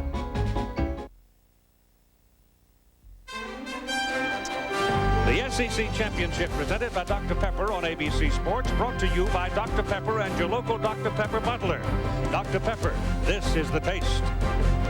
The new Silverado, the truck from Chevrolet, the most dependable, longest-lasting trucks. Burger King, if you ask us, it just tastes better. And Morgan Stanley Dean Witter, we measure success one investor at a time. some news for the Mississippi State faithful. Kevin Prentice is leaving the stadium and on his way to the locker room. Yeah, that is not good. He is Mr. Excitement and the main big play guy for the Bulldogs. So he hurt himself on that run back. He didn't really go down when he went out, but he sure came up. He twisted. Yep, twisted himself. Handoff goes to Johnson, and Darwin Walker is there to make the tackle on J.J., and he's got him for about a 3-yard loss. This is Mississippi State's best starting position in the ball game, or possession. And their 9th possession, they've had 8 possessions, 6 punts, an interception, and a missed field goal. The touchdown came from the defense on a long interception, 70-yard interception by Robert Bean. Johnson outside, inside, button heads, and we'll get it back to the 43-yard line, running by Michael Fair. There's a penalty flag on the field. While we look at that, let's talk to Swanee. Well, Keith, Jeff Coleman's got some bad news. He has torn the medial collateral ligament in his right knee. He's got ice on it right now. He is done for the rest of this ball game. He is going to be a big loss to that defense. Keith? Here's how it happened. To the right there. And that's just, boy, is that a freak incident or what? Your own player rolls into you late in the play. Normally that happens when a pile or an offensive lineman. That's Darwin Walker, who's just getting up now and trotting off the field, so they took a while to get him up. So they almost lost 2 big guys successively. Coleman, 92, is their starting defensive tackle, and Walker is the guy that starts right next to him. That's a pretty good size hole in the middle of your defensive line. You lose both those guys. Wow. And you can see that certainly Coleman is done. Ron Green and Billy Ratliff are in there right now for Tennessee. It's a 10-yard penalty on the play, so it is now 2nd down and 24. Atkins throws inside to Cooper. They're trying to set up a wide receiver screen, and that isn't going anywhere. I tell you, Raynoch Thompson is playing a great game, Keith. He is all over the place. Came into the game leading the Volunteers in tackles. And he is he's something else. Missed last week's game with some ribs.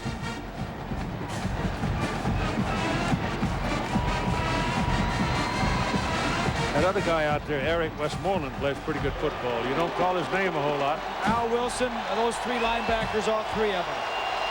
Pretty good football players. 3rd down and 25 now for Mississippi State. The offense just hasn't done anything. Atkins, better look out, gets it away, and it is incomplete.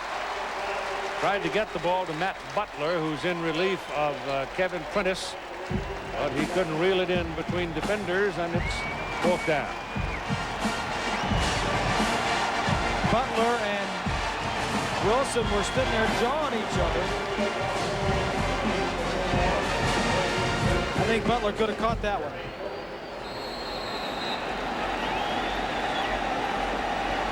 Walker in to punt 6 times now tonight. On this one, this is the 6th.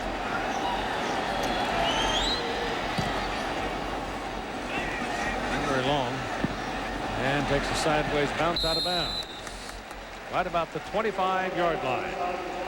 So Tennessee will have it after a 35-yard punt, and it's still 10-7.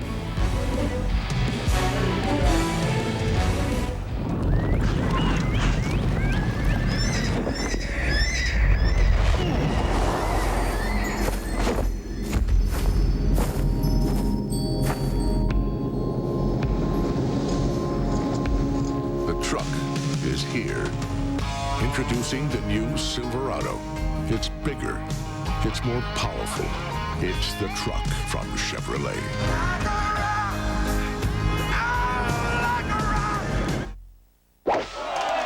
In a perfect world, golf balls would taste more like gumballs. In the real world, Diet Dr. Pepper does taste more like regular Dr. Pepper. It's the taste you've been looking for.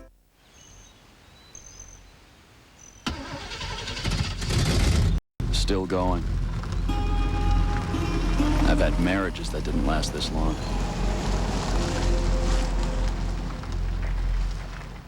Patients don't need a friend, they need a doctor. On Saturday, December 12th. Hello. At a special sneak preview. My name is Dr. Phil. The world will discover. Oh, there you are. That laughter truly is the best medicine. Robin Williams. I want to learn about people. I want to help them with their troubles. That's what I do. But you suck at it. Patch Adams. Donner, party of 50. Rated PG-13. Special sneak preview Saturday, December 12th. This holiday could be the most special one of all for the Taylors. Feliz Navidad, everybody. Jonathan Taylor Thomas returns to Home Improvement. See you Tuesday at 8, 7 Central on ABC. Longtime offensive coordinator at Tennessee, David Cutcliffe, has been named the head coach at Ole Miss as of December 2nd. Which could certainly have been a distraction for this ball game. But the head coach, Phil Fulmer, took things in hand and did it this way. Instead of making it a negative, we had a team meeting, and we told them, you come to Tennessee to get an education, improve your life. Guys, you're going to get out and get jobs as we do as coaches and take the best opportunities. We're so excited for David Cutcliffe to have this opportunity at Ole Miss, and everybody gave him a standing ovation, and he got up and was very emotional and cried, and everybody hugged, and it was over. You know, it wasn't something that was going to be a distraction the rest of the week. There on the left side. And I think that's a great way to handle it.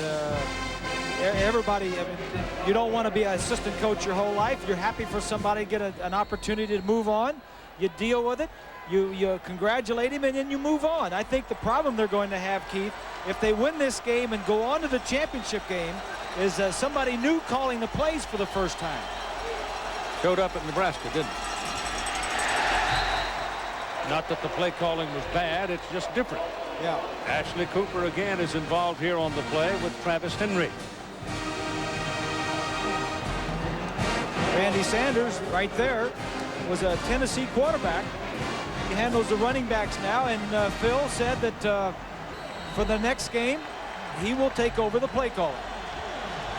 Ball is now at the 28-yard line for the Volunteers. It is 3rd down and 7. I tell you, getting much scoring. If you put Tennessee in against Florida State in the Tostitos Fiesta Bowl, it'll be like pulling a nail out of hard oak, getting a touchdown. Yeah, I agree with that. There's a little swing outside. He breaks the first tackle and goes out of bounds. Travis Henry showing the elusiveness, and it's that kind of running that has won him the starting job at tailback for Tennessee.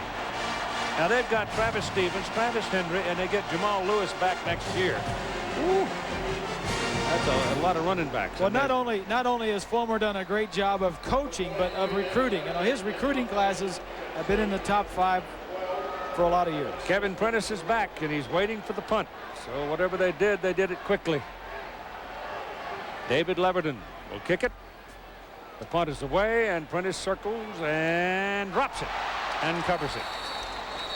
So at the 32, it's amazing how the bottom of that bucket disappears sometimes on those kind of catches. Here's Swanee. Well, Keith, Prince McCray went into the locker room because he had a hip pointer and he wanted to get a pad put on that hip, and he came back out. But just also for your information, number 14, Eugene Clinton, a backup defensive back for Mississippi, has a sprained left knee. They're going to put a brace on it. He may or may not be back in the ballgame, Keith. Chris Rainey is in there at the deep back position now for Mississippi State as they start from the 32-yard line. That's intercepted. Al Wilson. And touchdown.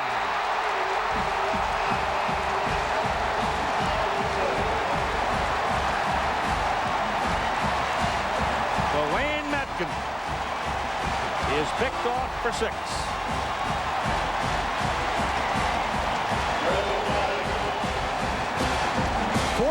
Of the 17 points that the Volunteers have scored have come from the defense.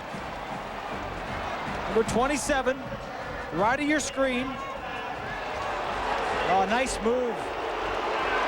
Waited for him, baited him to throw the football, and then when he threw it, had enough speed to cut in front of him. That's his first interception of the year. He knows what to do with it. What was the call on the foul? I never heard the official. Lock in the back, and they take away the touchdown. Bring it back. So you have an illegal block pushing the back, and it takes away the touchdown and moves the football back to the 33-yard line. So it looked like Wilson walked in, and buried in the crowd on the sidelines was the flag. So Travis Henry is the deep back, and he has the ball. Now it begins to look like Tennessee is taking control of the line of scrimmage. Well, you know, the defenses are taking control of the game, and the special teams may play a big part in this. Turnovers and special teams when the offenses aren't working. And we've got a Bulldog down on the field and shaken up. It would be Kendall Robertson.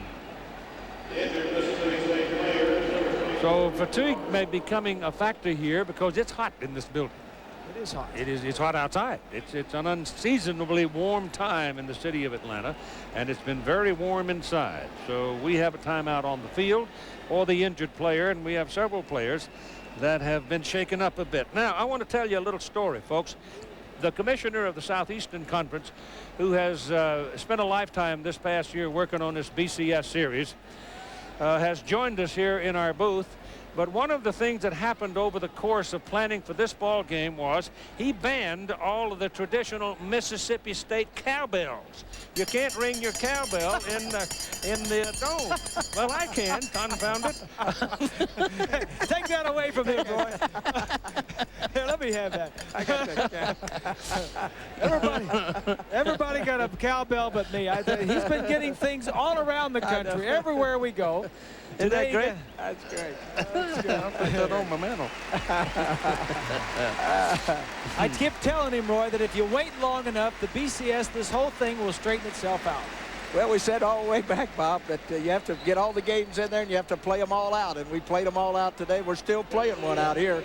But it's been a great Saturday for college football. I'll say that. It's been a great season for college football as well. Yeah. All right, time back in now. Tennessee possessing the ball, having lost the touchdown on the foul, and they're looking at 2nd down and 7. And there's a fumble. The ball bouncing around on the ground, and who's got it?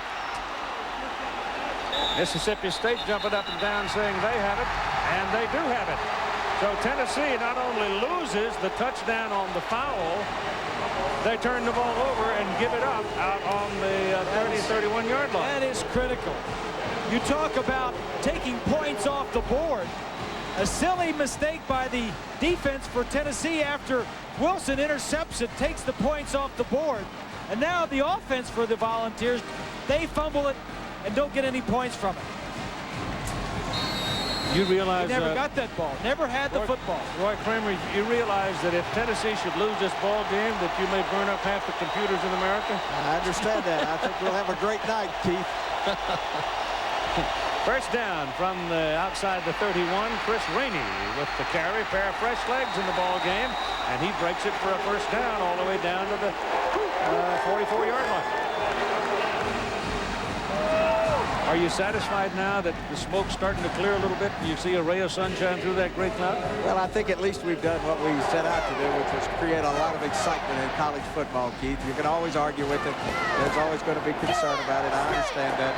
But the goal was to create excitement in regular season football, and I think we've been able to do that. You have to tweak it some, don't you? Oh, yeah, we'll have to tweak it a little bit. We'll work on it in the offseason. We'll see how that comes out. This is Rainey carrying again for the Bulldogs, and not much there on that particular one. Well, I know that you know, and it's probably been days and you're going to slam the door on my head, but I'm still hanging on for 4 teams after the bowl games are played.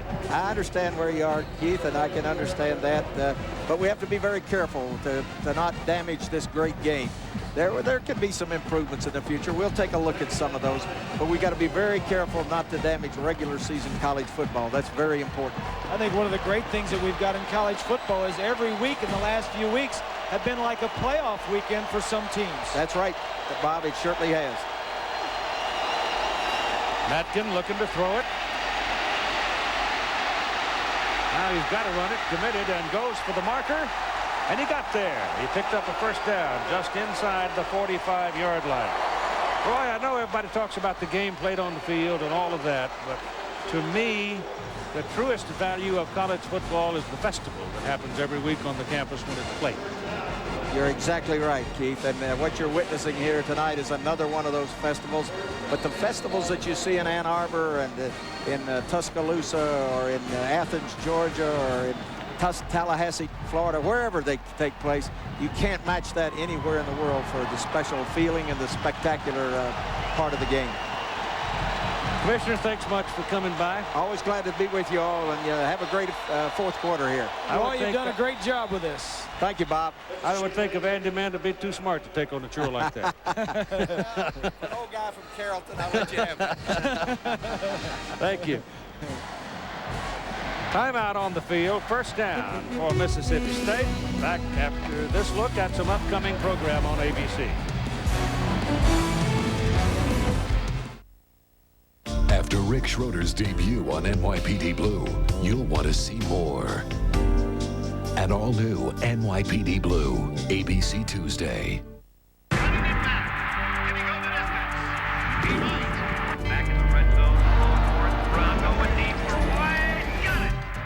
whole new era in college football begins. The Bowl Championship Series, coming January 1st. 4 bowls, 1 champion, only on ABC. Ball is inside the 45-yard line of Tennessee. Mississippi State dodged a huge problem a while ago when Tennessee lost the touchdown on Wilson's interception because of a block in the back.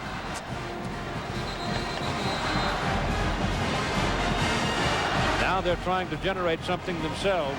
Prentice is going to come back into the ball game now. Chris Rainey has replaced J.J. Johnson at the tailback position, and his fresh legs produced some excitement, and then Matkin ran for the last first down to give Mississippi State this field position. I don't think J.J. Johnson is all that healthy. Certainly not at the level that he was when he went for 237 yards against Alabama. Atkins steps up, gets his pass off. He's got a man out there, and he missed Prentice. He'd broken free. He'd separated from the defender Johnson.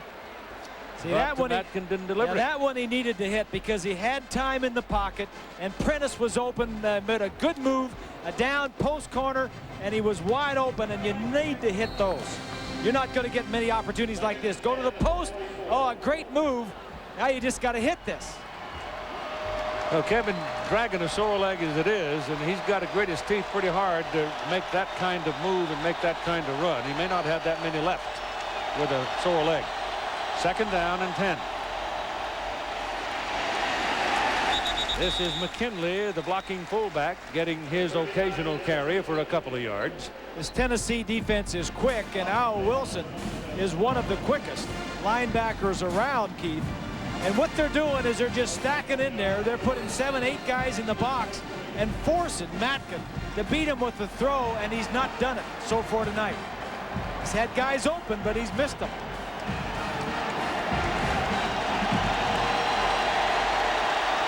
Atkins started out in the ball game hitting 4 of his first 6 passes. But since then, and since the pressure started getting in his face, he hasn't done much. He's 3 out of 12. And he's in trouble again. So the quarterback is just being overwhelmed by Tennessee. Yeah. Billy Ratliff, 40, who's playing in relief of Jeff Coleman in that tackle position, defensive tackle. He's going to look right at the target that he wants to throw to, and that draws about 3 orange shirts. You saw the tight end over the middle, and 3 orange shirts went right when he started looking at him. Deion Grant now will go back under this punt from Jeff Walker. Copeland's been doing it. Grant calls a fair catch as he boots it for the corner, and it bounds into the end zone, and it will come out. Now, wait a minute. No, that's a touchback. It's got to come out to the 20-yard line. Go over there and mark that thing there. It's got to come out. Tuesday night on ABC, you might not believe what strange bedfellows politics can make. Well, you can run into that every day. But on Spin City, it's special. Tuesday at 9, 8 Central on ABC.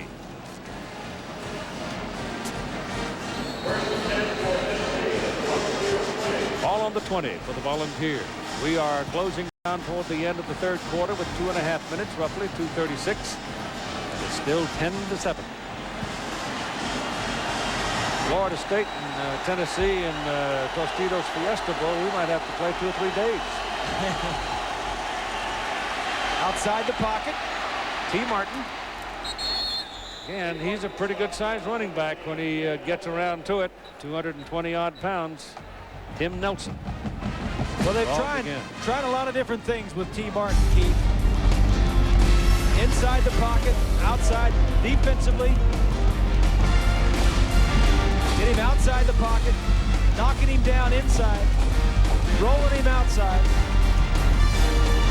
It's been a tough day for T. Martin. He's been knocked down 5 times, sacked 3 times, and had 1 interception. Changing his play. Stadium is very quiet right now. This is Travis Stevens. He's been resting a while, so again, fresh legs make a difference. And he almost got a first down on that first carry. Just short, so he'll need 1 more for the first. Tennessee running straight at their slanting. If you get a crease in that slanting defensive line, as they did that time, you can make some hay, but the safety was up and made the tackle.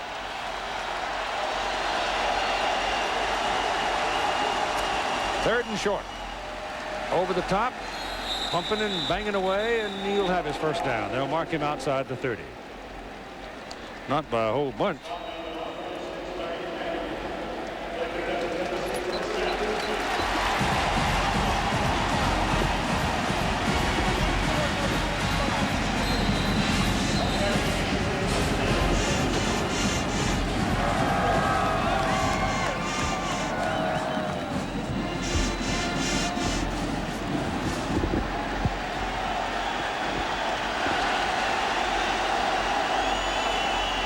Wilson in motion. Here they come.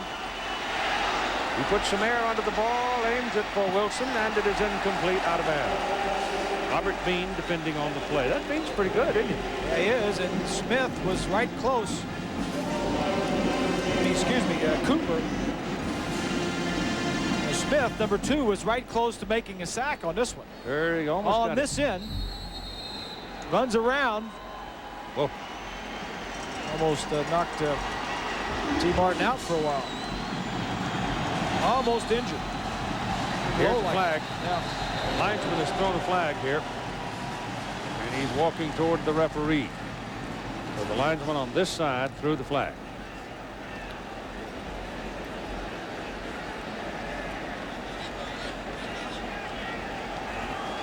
Sideline warning, Mississippi State. Sideline warning, first warning. Oh, boy.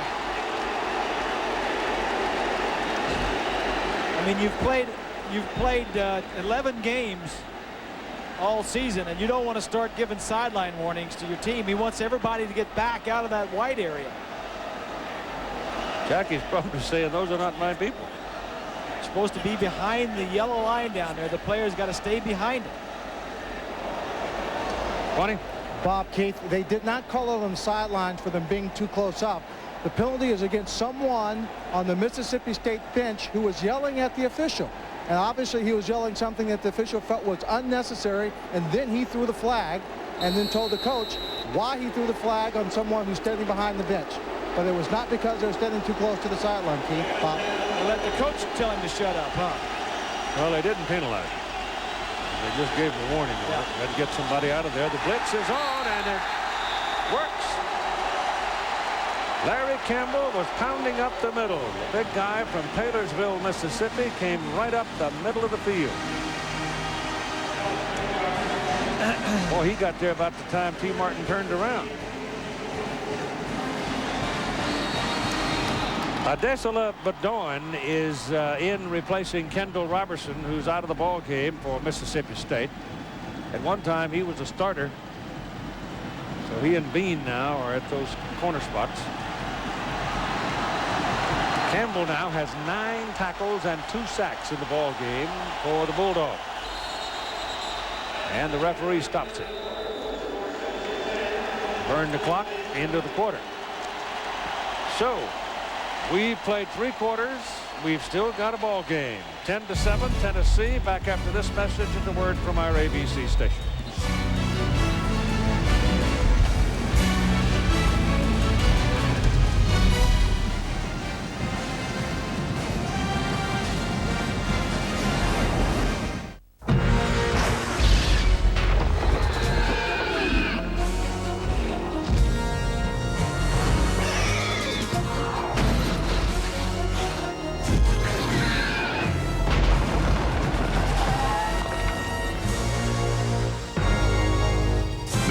Worth, animator, knows good, knows evil, knows that having a formidable partner is definitely good. Chevy S10, like a rock. They are the most environmentally vulnerable of all living things. To commit to their future is to commit to ours. Southern Company, America's largest generator of electricity, is planting 20 million trees and pioneering the use of electric vehicles, all in a commitment to cleaner air. So as they take flight into the future, we'll be down here, helping to keep the environment clean and the power on. We are Southern Company, energy to serve your world. John Daly and Laura Davies, golf's longest hitters, combine forces in the JCPenney Classic, Sunday at 4 Eastern on ABC. Since 1950, Brown's Concrete and Block Company has been Middle Tennessee's best choice for bricks, blocks, and stone. Like these beautiful concrete pavers from Stonescape, they add character and charm to any paved surface. Using a flexible interlocking system, Stonescape pavers are designed to withstand heavy traffic. Or Keystone's Garden Wall, the attractive and economical choice for all your home landscaping projects. Available at Brown's Concrete and Block Company. Visit one of our showrooms today.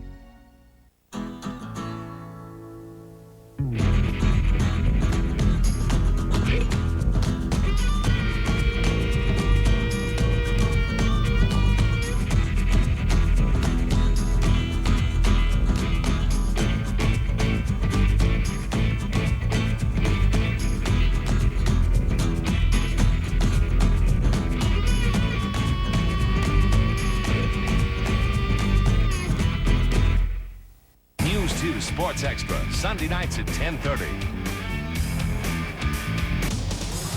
This is ABC Sports, home of the Bowl Championship Series. We go to the final quarter of play now in the SEC Championship game presented by Dr. Pepper at the Georgia Dome. It's Tennessee 10, Mississippi State 7. The Volunteers have the ball. Third down and 16 at their own 24-yard line. So it's 3rd and long as Martin rolls out and throws, and he's got a man wide open. It is Jermaine Copeland for the first down at the Mississippi State 48-yard line, and that's a huge play. They put 2 receivers to the wide side, and Copeland is in the slot. The outside receiver goes deep, and Copeland just runs a deep out and to where the vacated area is. He knows he was open. It's a nice throw by Tim Martin, excuse me. So from the 49, Volunteers now with good field position to form this attack. And Martin straight back. Throws to the sidelines, and it's high and wide. Well, he had to throw that one high because the corner on this side, Bean, was coming inside to pick that one off. It was just good coverage by the cornerback. We got a treat for you in a minute here. As soon as we smooth out the telephone hookup, we're going to be visiting with one of the happier folks on the North American continent tonight. One of the coaches that was happy about the outcome of things today, right? Yeah. And he didn't even have to play. And he lives in Tallahassee. Just short of the 48-yard line where the ball is put down for the shotgun setup. Martin back. Throws outside. He was trying to set up a little pitch to the sideline to David Martin. Had 2 people over there. Price was the other person there, but nothing worked. Well, T's throwing everything off just a little bit, and the pressure that the Bulldogs have been putting on him with their linebacker blitzes and their containment is just throwing his timing off just a tad. He's 12 of 27 and 133 yards and an interception. 3rd and 10 now. Bulldog defense has been tough. They played very well.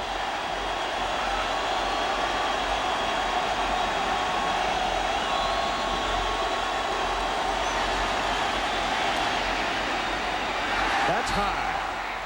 High and hard and outside. So it's ball 4, and in comes the punter.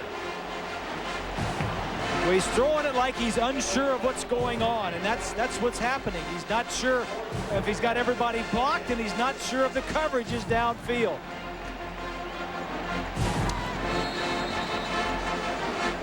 Well, Kevin Prentice is going back, and he's limping. There's no question about it. He was grimacing considerably when he went down under that incomplete pass a moment ago. This is the 8th punt for Leverton. Prentice coming up the middle. And gets it out to the 28-yard line, 27-yard line before he's taken down. And there the Bulldogs will have it. We're going to visit with Coach Bobby Bowden in just a moment after this timeout. We come here on a glorious quest, a search for that which can be found nowhere else. Where, in the trenches where mighty men clash, amidst the echoes of glories past, high atop Olympus. Oh, this is our quest. This is what football is all about. Now all I gotta do is find that nacho guy. Let me tell you about the best traffic report in town, brought to you by QXRT's Barb and Bill. Woo! It's a scorcher out there, and I hope none of you are trying to get anywhere soon. From up here, it looks like a little backup heading downtown. These guys have the ultimate view. This is Barb and Bill, the QXRT traffic team, signing out. Once again, our Explorer saves the day. Yeah, glad we're not down in that mess. And just think of the money they saved on a helicopter. The new Ford Explorer, built Ford tough. Will you ever own a personal satellite? Will you ever say, fill her up with hydrogen? Are microfibers just a trend? One thing's for sure, opportunities abound. And every day we look at them through a microscope. Like a peek, let's get to work. Solomon Smith Barney. On 2020 Sunday, a naval ship sinks and no help arrives. The captain is court-martialed. Has this boy discovered a military cover-up that cost hundreds of lives on 2020 Sunday?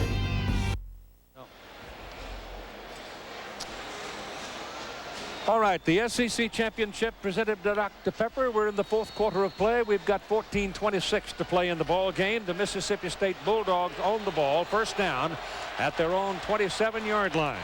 The offense has been shut down by the Tennessee defense. It's been a defensive ball game. James Johnson is back in at tailback, and the Big Thumper has it for a very short game. On the telephone from Tallahassee, Florida, Coach Bobby Bowden of the Florida State University Seminoles. Back in 1993, Boston College beat Notre Dame 41-39 and opened the door for him. And today, UCLA fell and Kansas State fell, and the door is open one more time for Florida State. 2 of the 3 had to lose today for Florida State to move up. Now, if the 3rd team loses, Tennessee, then Ohio State would move up into the championship game. Florida State's already in it. Second down. And the pass is incomplete.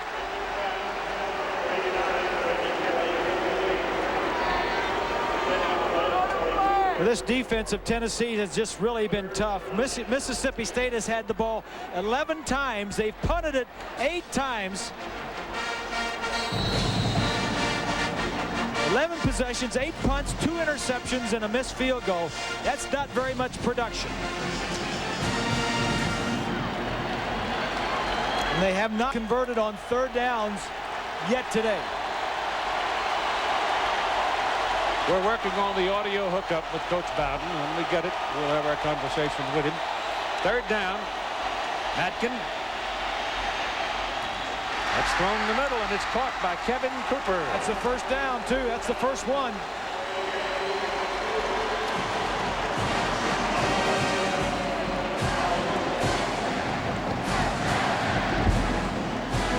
John Matkin, I saw practice yesterday, and then after practice when they were leaving, he came over and kind of asked me, he says, do you have any advice for me as he drills this ball in there about the game today? I said, just be confident, let it all hang out and relax. Don't expect to make the whole game without making a mistake. You're a redshirt freshman. You're entitled to make some mistakes. Just hang tough. Womack just came off the field for Mississippi State. Tron Thomas in replacing him at tackle. Matkin's got to hurry, gets his pass away, and the pass is caught. Pass is caught at the 46-yard line by Kevin Prentice on the Florida. He was drilled by two different defenders. When he went falling into the crowd, I guess he's all right, but it looked to me like he went in there so hard that they leaped in to pick him up before he could hit something hard. So it'll be first down for Mississippi State, and Matkin, the quarterback, is coming off the field. Yeah, he was drilled from both sides, Keith.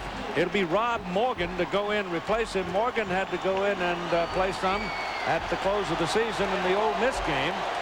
And Matkin right now saying, I'm okay, give me a minute. So Morgan comes in ice cold. He didn't have time to warm up at all. Pitches the ball to Johnson, and J.J. will move it for about a yard.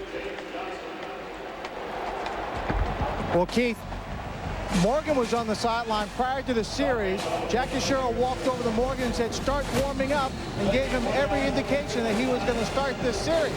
There was a timeout in the field. He talked to Matkin, then to put Matkin back in the ball game. So Morgan comes in the ball game, but good for him. He is not ice cold right now because he did have a good chance to warm up, Keith. Did he? I didn't see him throwing the ball. He was at one time the starter. Here they come. Morgan's pass is away. He's got Prentice down there. It's on his hands and off his hands. So Prentice playing in pain on a very sore leg, almost ran that one down. Prentice has been open a couple of times, and they have yet to hit him on some of these big plays. He's been open. Watch him, number 12 at the top. There's nobody in the middle because everybody's up close.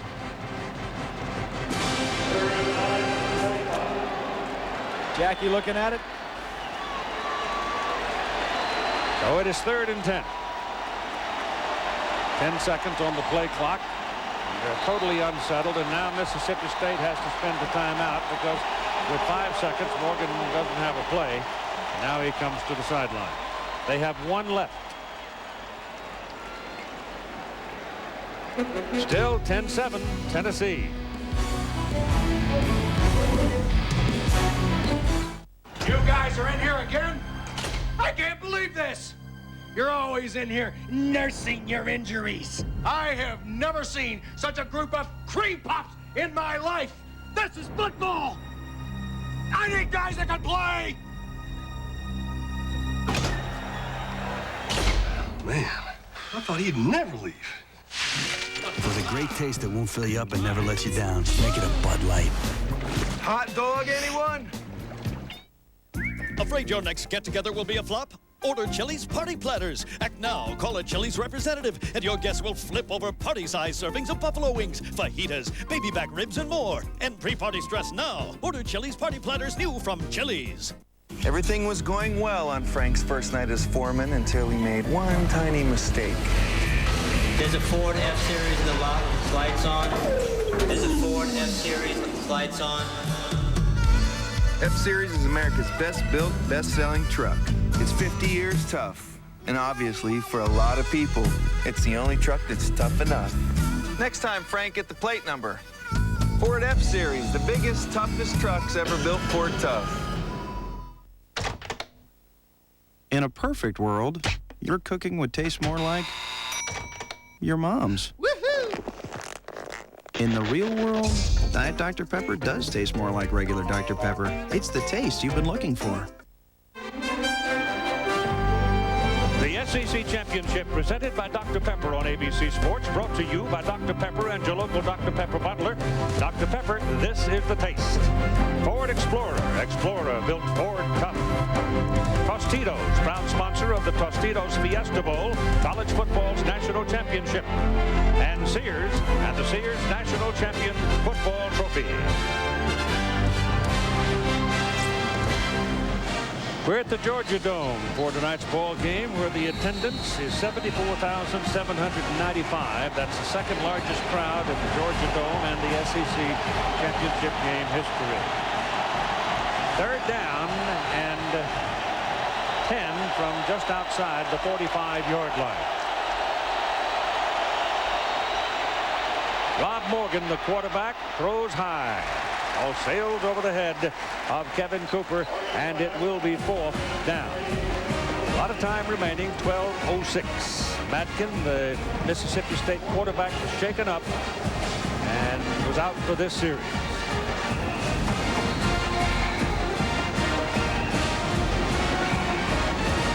Whenever you have a defensive game, you just have to play it close to the vest and just make sure that you don't make a mistake that gives the other team some points, some easy points. Matt Wyatt is in there at quarterback right now. He's the pooch punter. His first one tonight was for 34 yards, and he's going to try to pooch it again.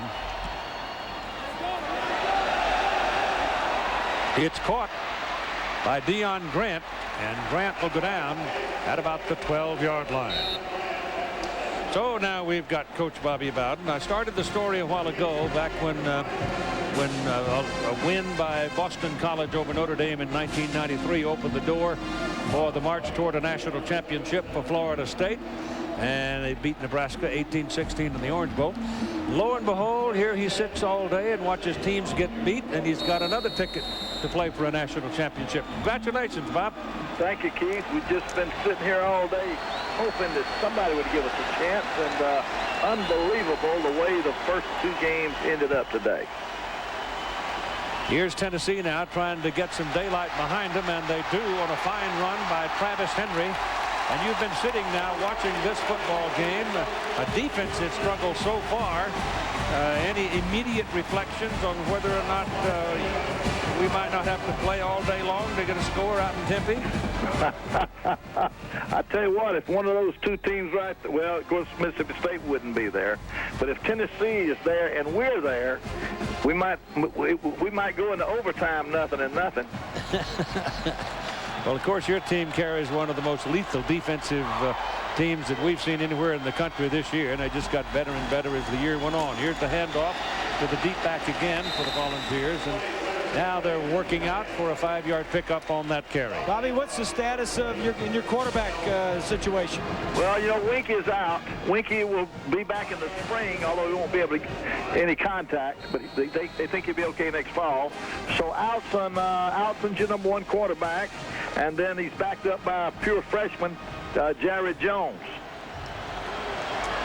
Has Jones played now? You had to use up a year on him? Yeah, we got him in the Wake Forest game because we didn't feel like we could likely finish the year with just one quarterback. So we had to, we tried to redshirt him, but we went ahead and played him in the Wake Forest game. And, if we had to, we could redshirt him again next year.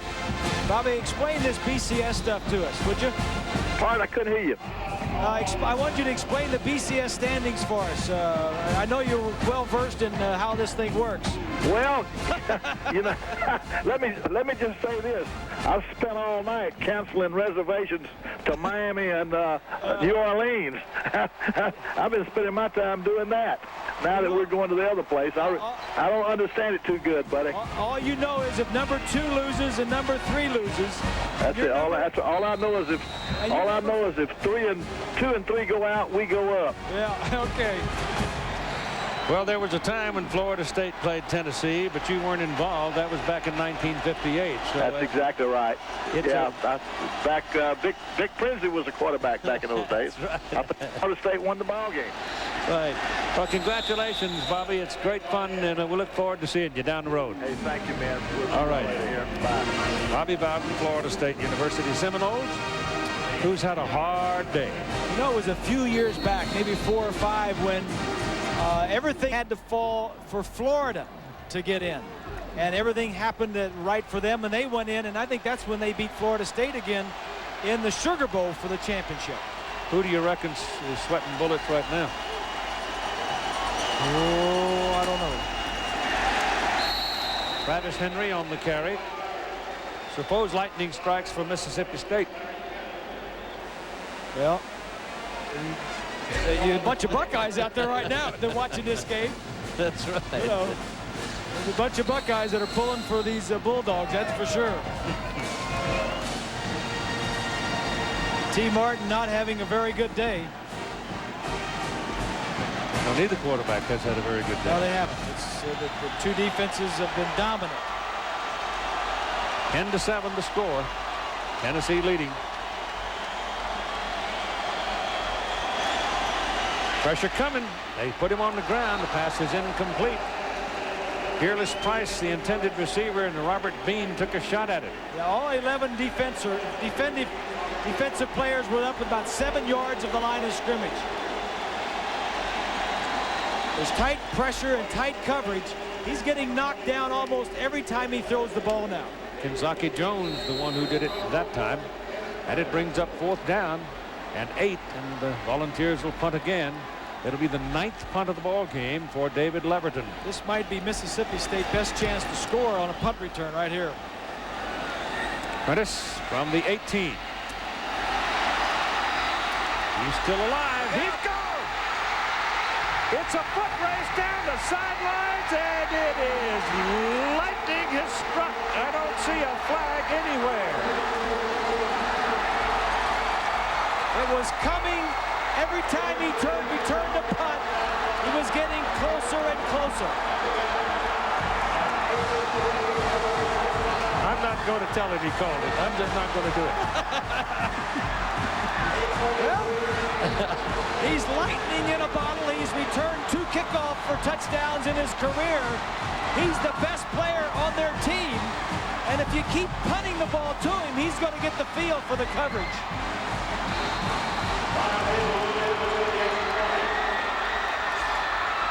Little swinging gate look there. Now they shift back in, and they'll go ahead and kick the ball. Ryan Hazelwood for a vital extra point. 4 points is so much more meaningful than 3. You think John Cooper has not gotten our attention right now?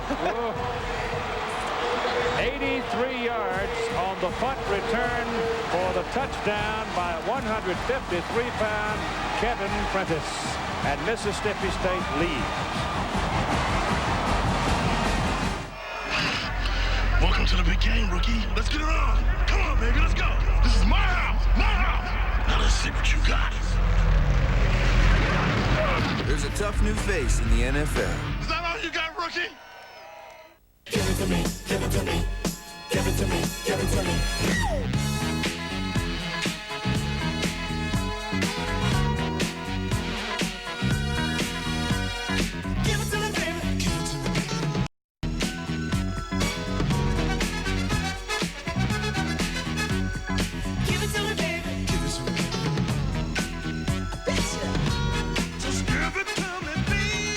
Have it your way, it just tastes better. Isn't she lovely? Isn't she wonderful?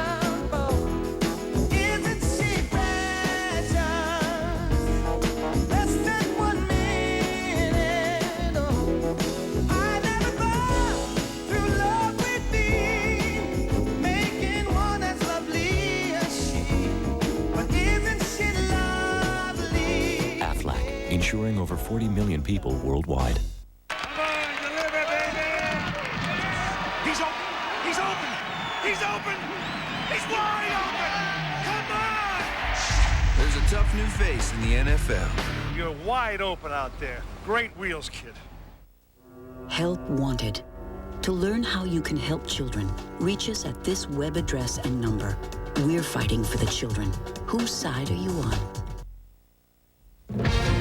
ABC Sports presentation of Championship Saturday continues. Is everybody awake in Starkville?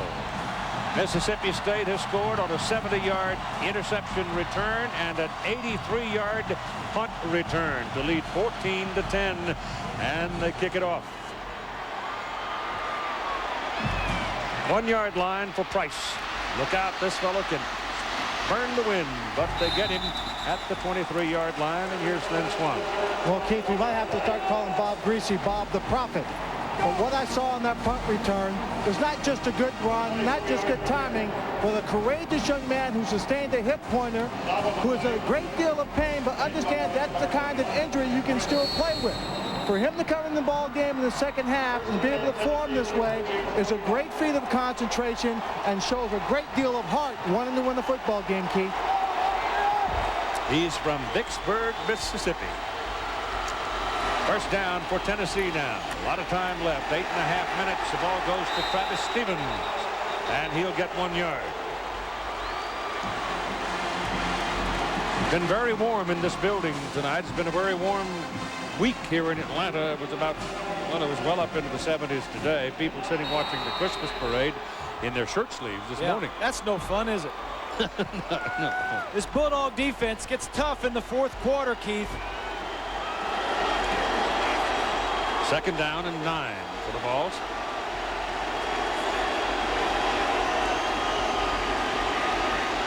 That pass is completed to Jermaine Copeland, and he spins ahead, but he's still short of his first down by about a yard. The Bulldog defense have, well, they've shut out 8 of the 11 opponents in the fourth quarter this year. I love these moments, Keith. You get championship games. You get into the fourth quarter and you've got to have a drive. This is when you find out a lot about your quarterbacks and your offensive teams. Third and short. Martin straight ahead will have the first down as T gets it over the 35-yard line. Right now the Bulldogs are playing Badon at a corner. Robertson is out. Cornell Menifee is hurt. He's out of the ball game, replaced by Connor Stevens. Both teams have had some people dinged up tonight. Tennessee has one of their starting tackles that's out of the ball game, Jeff Coleman. First down for the Volunteers at their own 36-yard line. All 11 guys up at the line of scrimmage. Here they come. Gets the ball away, puts some air under it, and the pass is incomplete, and that's a penalty flag. Number 13, Robert Bean, had a little too much push on Peerless Price that time, and I think he got caught. Well, as long as the ball is not in the air, you can jam the receiver in college all the way down the field even. But once the ball is in the air, you cannot touch him. Right there, he's got him all over him, and the ball has long been thrown. But that's good planning. David Cutcliffe, the offensive coordinator, when they're up there, take your shots. Price and Copeland and Wilson are your best wide receivers. Give them a chance to make a play. The other stuff's not working. The possession stuff, getting T. Martin outside the pocket. They're containing with the blitzers coming up from the outside, just throw it deep. All 11 at the line of scrimmage again. 10 penalties for 100 yards on Mississippi State. Ball is handed off. He got it to Stevens somehow, and Stevens picks up another first down for Tennessee. T. Martin saw the blitz coming. He was able to get the ball to Stevens despite the presence of Larry Kimball, and Stevens made it work. He barely got it to him. This could have almost been a fumble. Campbell almost got there before the exchange. Watch 46, right up the middle. And he went for the quarterback instead of going for the fumble. So the ball is at the 41-yard line. First down for Tennessee. Air under it to the end zone. Touchdown. Price.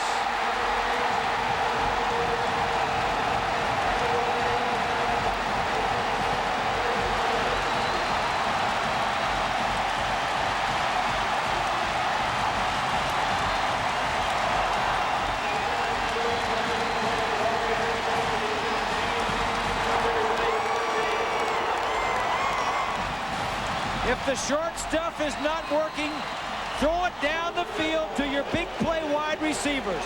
Peerless Price has 55 catches and 9 touchdowns coming into the game. That's a nice catch and a nice call by the official. The extra point by Hall is good. And Tennessee goes back to the lead by 3, 17-14 with 6:15 to play in the game.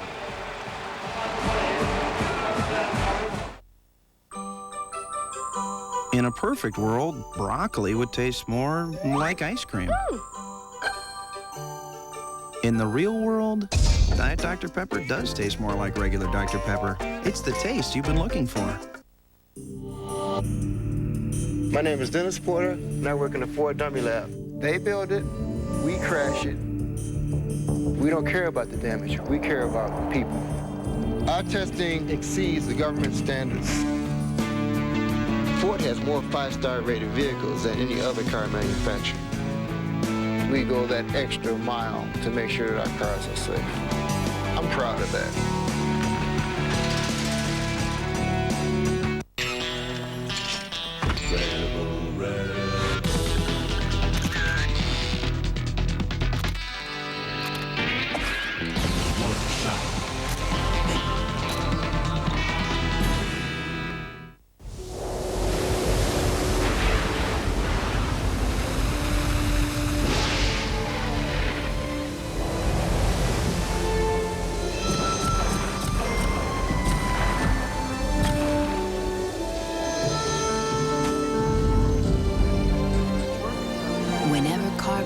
Are put to the test, America's most trusted lives up to its name. Die Hard. What's under your hood? Green Bay has appeared in 2 straight Super Bowls. If they can't beat Tampa Bay, they may be watching number 3 from home. Monday on ABC. So this big crowd of more than 74,000 trying to get their breath back after that play. As Price got behind Adesela Badon, the backup cornerback, and reeled it in for the touchdown to regain the lead 17-14.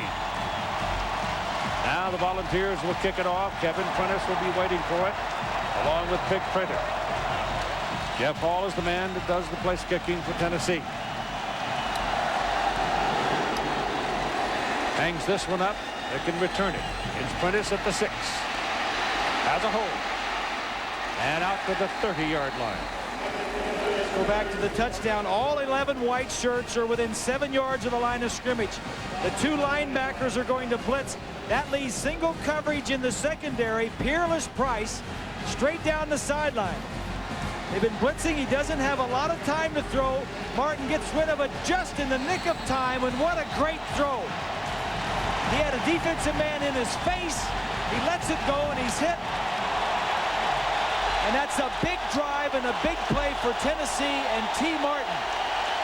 Ball is on the 30-yard line. First down, Mississippi State. Wayne Matkin back in there at quarterback. Rainey is the tailback. Matkin is sacked. Fumbles. Picked up. Tennessee's got it. Fumbles. Picked up by Tennessee. And now the Volunteers control the ball up at the 26-yard line. It was Corey Terry, number 22, that knocked the ball out. Al Wilson picked it up the first time, then he fumbled it, and Eric Westmoreland picked it up the next time. There's 22. Terry gets rid of his blocker. Tennessee has plus 16 on the season in turnover margin. They're 5th in the nation. They're the 5th best team in knocking the ball loose and picking it up, and that time Matkin never had a chance. And now with 5:55 to play in the ball game, Tennessee sticks it in for another 6. You might hear the door slam. Martin looking toward the corner of the end zone. It is touchdown, Cedric Wilson.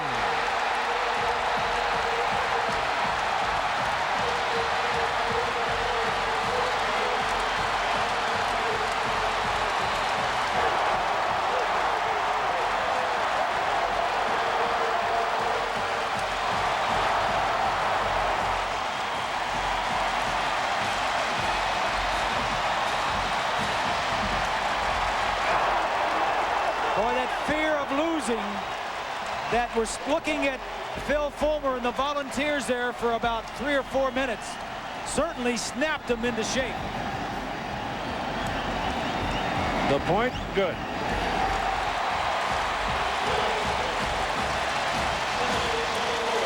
And so the Tennessee Volunteers have just reupholstered their seat in the Catbird House.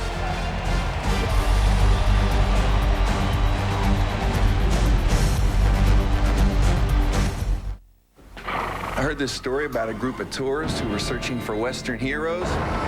Come on, baby. And they got a little off track. We're sunk. Luckily, their hero found them.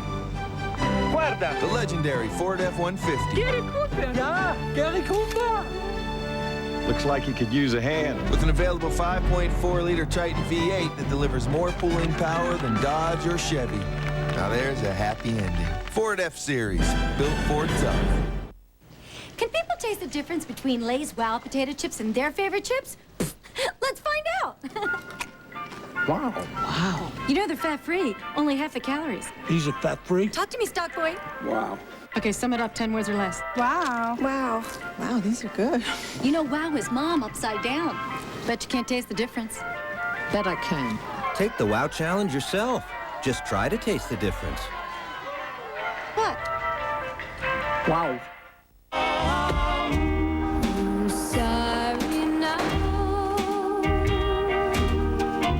Some people buy cut-rate car insurance, figuring they'll probably never have a claim. But then, something goes wrong, and there's no State Farm agent to turn to for help. So, the choice is yours. Go with a State Farm agent who will be there for you, or go it alone.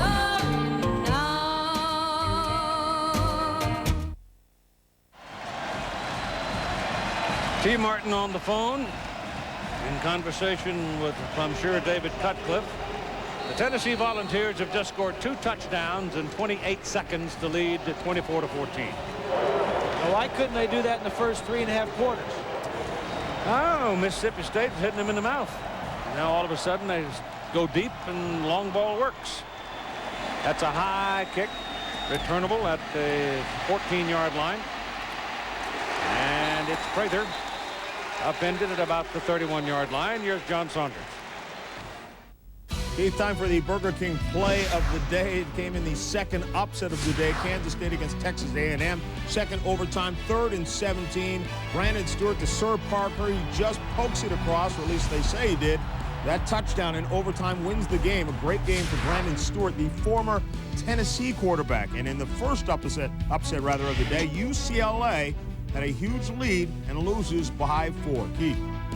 Conversation was, but I'm still curious about that last play if he wasn't out of bounds before the ball broke the plane.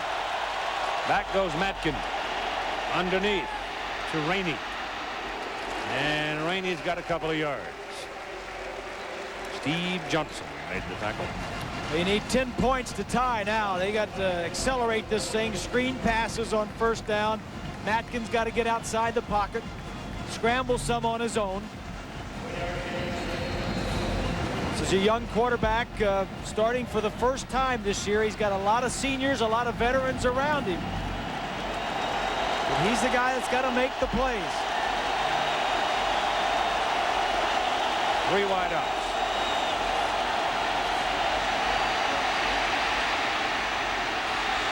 Now he almost tap danced his way through that traffic and got away, but he'll pick up 3 or 4 yards on the play. And the time remaining now is 4 minutes and 40 seconds. Martin has run out of his shoe, and he's coming to the sideline. So they'll probably have to either get Morgan in a hurry or burn the timeout. There goes Morgan. Tomorrow live at 3:30 Eastern, 12:30 Pacific on ABC Sports, Tostitos Bowl Championship Series Selection Show. Find out who will face off in the respective bowl games, but particularly in the Tostitos Fiesta Bowl, the national championship game. That's at 3:30 Eastern tomorrow. Morgan throws down the middle, and the ball looked like it might have been tipped a little bit and took some of the zip off of it. They got there a bit late. That selection show tomorrow, at the beginning of today, everybody thought they knew where everybody was going. Now with all this, what's happened, might be worth tuning into. Well, don't the Aggies get a BCS Bowl? Yes, they do. The Big 12. They will either go champions? to the Orange or the Sugar Bowl. Yeah. They are the Aggies are the Big 12 champions. And I imagine that Kansas State may be one of the wild card teams. There are 2 wild card spots in the BCS. Could be. Bowls. Who's the other one? That's a high kick. Copeland runs away from it. And we'll let it bounce, and it stops on I the would 22-yard guess line. that the other one would be Ohio State. I think so, yeah. I'm not going to guess. I don't know. I still don't really think I understand all of that. But I'm much too far down life's road to be worrying too much about it. I'm just going to wait and find out when it's all decided. Now, why are you acting like that? Because it's the easiest way to make it through the night. Just take your cowbell and go on, right? That's right. If you don't watch out, I'll stand outside your door and ring it. 23-yard line, first down.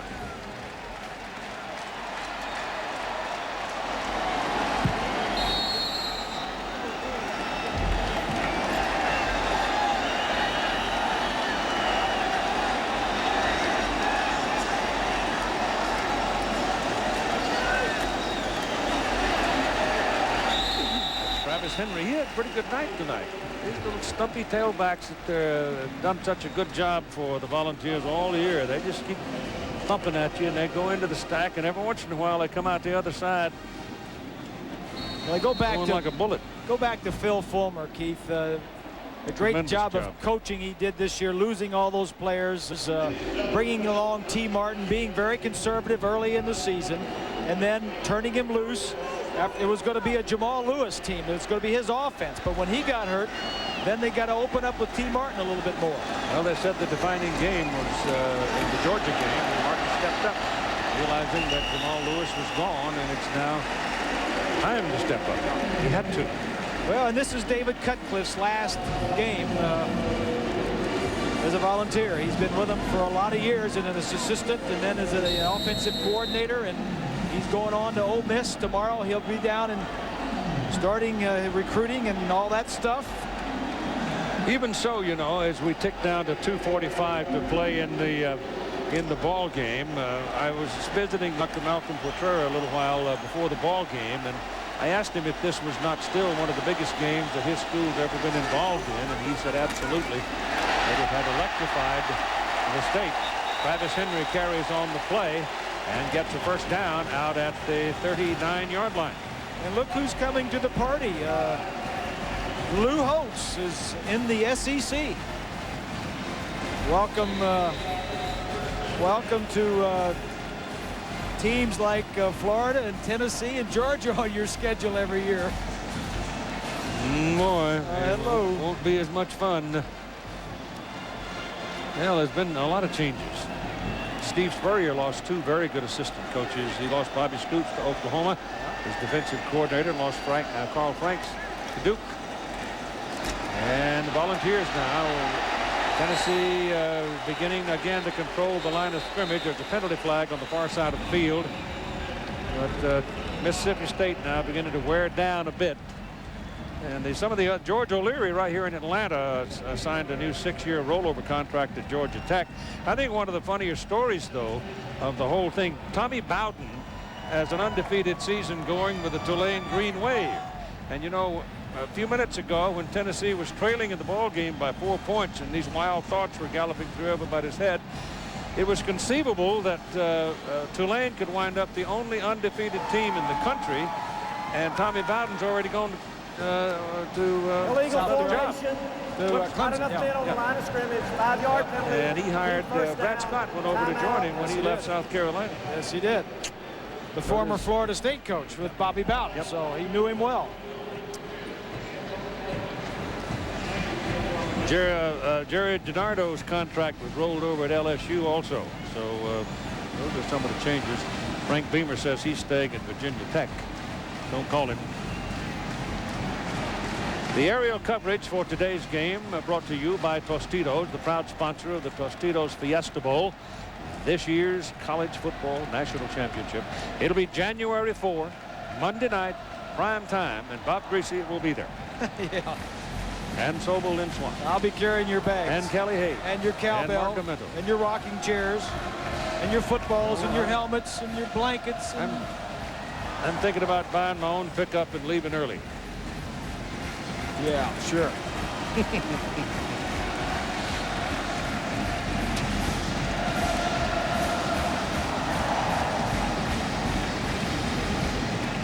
Last Tennessee championship was in '51, right? Yeah. Well, I thought they should have won it in '56. So Johnny Majors, I thought, should have won the Heisman in '56 too. I'm talking about national championship. I know that. Yeah, I know. Just to clarify that. Great history up there. Tennessee football. Some other coaches had great years. George O'Leary at Georgia Tech had a great year. Mike Bellotti. Mac Brown at Texas. Running game is taken over now. Some of the spirit perhaps gone from the Bulldogs. Fought valiantly. But in 28 seconds, Tennessee trailing by 4 points, scored 2 touchdowns. Yeah. Boom, boom. Houston Nutt, the SEC, went into Arkansas and turned that program around. Oh, I sat the other day season. and looked at Arkansas, Tennessee in the morning and Arkansas, Mississippi State in the afternoon. Those are 2 of the toughest losses I've ever seen. Yeah. Ever seen. And here's another first down as the Travis Henry, the tailback, pounds it on down to the Mississippi State 35-yard line. Here's a look at Jamal Lewis, a knee injury in the 4th game of the season, out for the year, and Travis Henry and Travis Stevens doing a nice job filling in for him. And when you lose Peyton Manning and a Marcus Nash and a Trey Teague in your offensive line, and then the 4th game you lose your main runner, I mean, that's a lot of people to replace.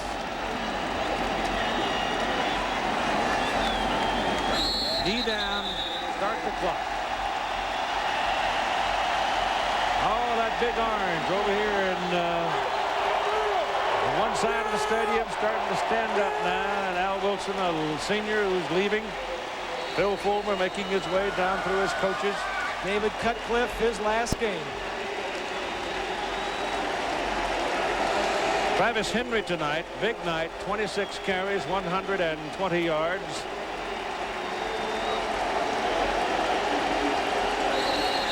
Vicky with her congratulations to her husband. And it's rolling along. 10 seconds.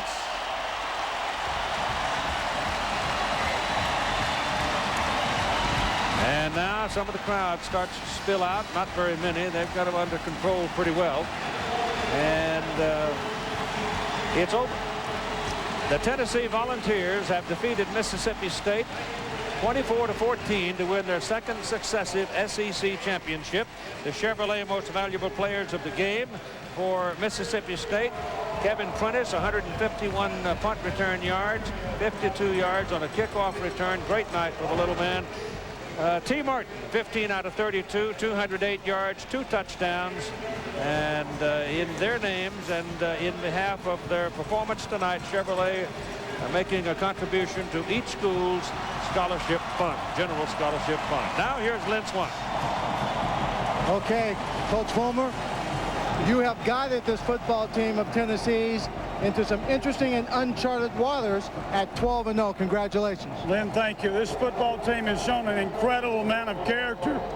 That 4th quarter finish really is typical of what this team has been about this year to get it done. And it's been a great team, fun to coach. We've got one more big one to play. Wasn't always pretty, but we got it done. Why one coach described this football team, Tennessee's, as saying, all right, they don't always necessarily play great at each position, but they never play less than good. And this football team's defense... I think that describes us pretty darn well, you know, and at times we do play great at positions, and T didn't have his best night tonight. You know, when your pitcher is not throwing strikes and you're getting all that pressure, it gets tough, but he found his rhythm there in the 2nd half, and and we got it done. I'm just really proud of it. We look forward to the next one. Coming into this ball game, did you know the scores, know the results of the UCLA game? Did you hear the results of the K-State game? No, K-State I didn't. UCLA I saw the end of, and what's been an incredible championship Saturday, as it was named, and now we got a chance, I think, to go play for it. Coach, congratulations. Thank you very much. Thank you, Lynn. Thank you very much. Keith? All right, Swanee. And so it is done. And so the Volunteers, the moon will come up out of the bend in the river, and it'll be big orange. 24-14 Tennessee. Here's John Saunders and Todd Blackman.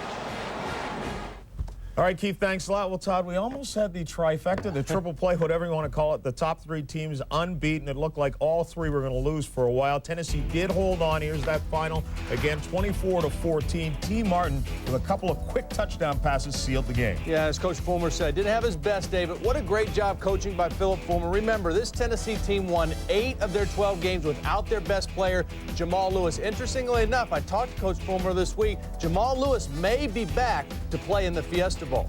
Big boost for them. In the Big 12, we start with the upsets now. Texas A&M and Kansas State in the second overtime. Brandon Stewart, 3rd and 17. Sir Parker takes it. Looks like he was probably out before he got the goal line, breaking the plane, but they give him the touchdown, and they win in double overtime. Yeah, still a huge bounce-back win for A&M. Dat Win leading the way on defense. Michael Bishop put up his typical kind of numbers, but credit A&M. They came from 16 down last week and lost to Texas. They come from 15 down in the fourth quarter in this one and get it done in 2 overtime. And Kansas State loses a lot. More on that in a moment. UCLA, meanwhile, another one of the unbeatens. Cade McNown to Brad Melsby. This doesn't look like it should have been called a fumble. No, it looked like the knee was down, but the officials this year have changed their philosophy. When there is any doubt, they're going with the fumble. Miami got the ball, so UCLA couldn't stop them on this drive, as they couldn't stop them all day. 689 yards of total offense for Miami, nearly 300 rushing by Edgerrin James. Another huge day for Cade McNown, but he couldn't do it all by himself without a defense. 5 touchdown passes, also ran for 1. The point, again, you can't blame that fumble call when you give up 49 points. These were the BCS standings starting the day, the 3 undefeateds, and we wondered, would we have a problem with all 3 unbeaten heading into the final BCS standings? We're not going to have that problem. So here's possible matchups, because so many things could change depending on the polls and depending on the computer rankings. Right now what it looks like, Tennessee we know is going to be in the Fiesta Bowl. It looks like they will play Florida State for the national championship. UCLA slips down to the Rose Bowl to face Wisconsin from the Big Ten. Florida and Syracuse in the Orange Bowl, and Ohio State moves into the BCS against Texas A&M. Now left out of the mix, Kansas State, a huge loss for them today, going out of the BCS Bowls, and Arizona thought they had a chance to go to the Rose Bowl. Now they're out. Now, we have to show you another scenario. We're not trying to give Bobby Bowden a sleepless night, but you have to consider that UCLA may still be able to hold on to the number 2 spot to face Tennessee in the Fiesta Bowl. In that case, Arizona would be back in the Rose Bowl against Wisconsin, Florida State, Syracuse in the Orange, Ohio State, Texas A&M in the Sugar Bowl. And if you wonder about UCLA, why they might still have a chance, because of the strength of schedule. Everything else will likely drop, but their strength of schedule is the best amongst all of those teams. Tomorrow, we'll let you know everything during the Tostitos Bowl Championship Series selection show. We'll find out who's going to the national championship game on the 4th of January, plus the other BCS matchups, the Nokia Sugar Bowl, the Rose Bowl presented by AT&T, the FedEx Orange Bowl. We'll also let you know what's going on in the Comp USA Florida Citrus Bowl. It has been a wild day. We'll see you again tomorrow, and good night.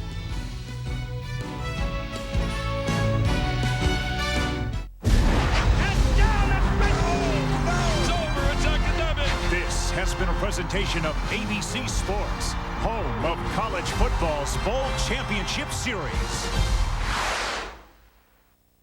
Like the body, the mouth can't see and the ear can't speak. Quarterbacks can't survive without receivers' lightning feet. We are a body, no jealousy. As a team, we can get home. Believe me, the eye can't do it alone. Going on now, the biggest sales blitz of the year. Your Ford dealers all out sell out. Now get 4.9 financing on America's best-selling truck, Ford F-150. 4.9 financing, an all-out great deal on America's built Ford tough truck, F-150. The only full-size pickup with 4 doors standard.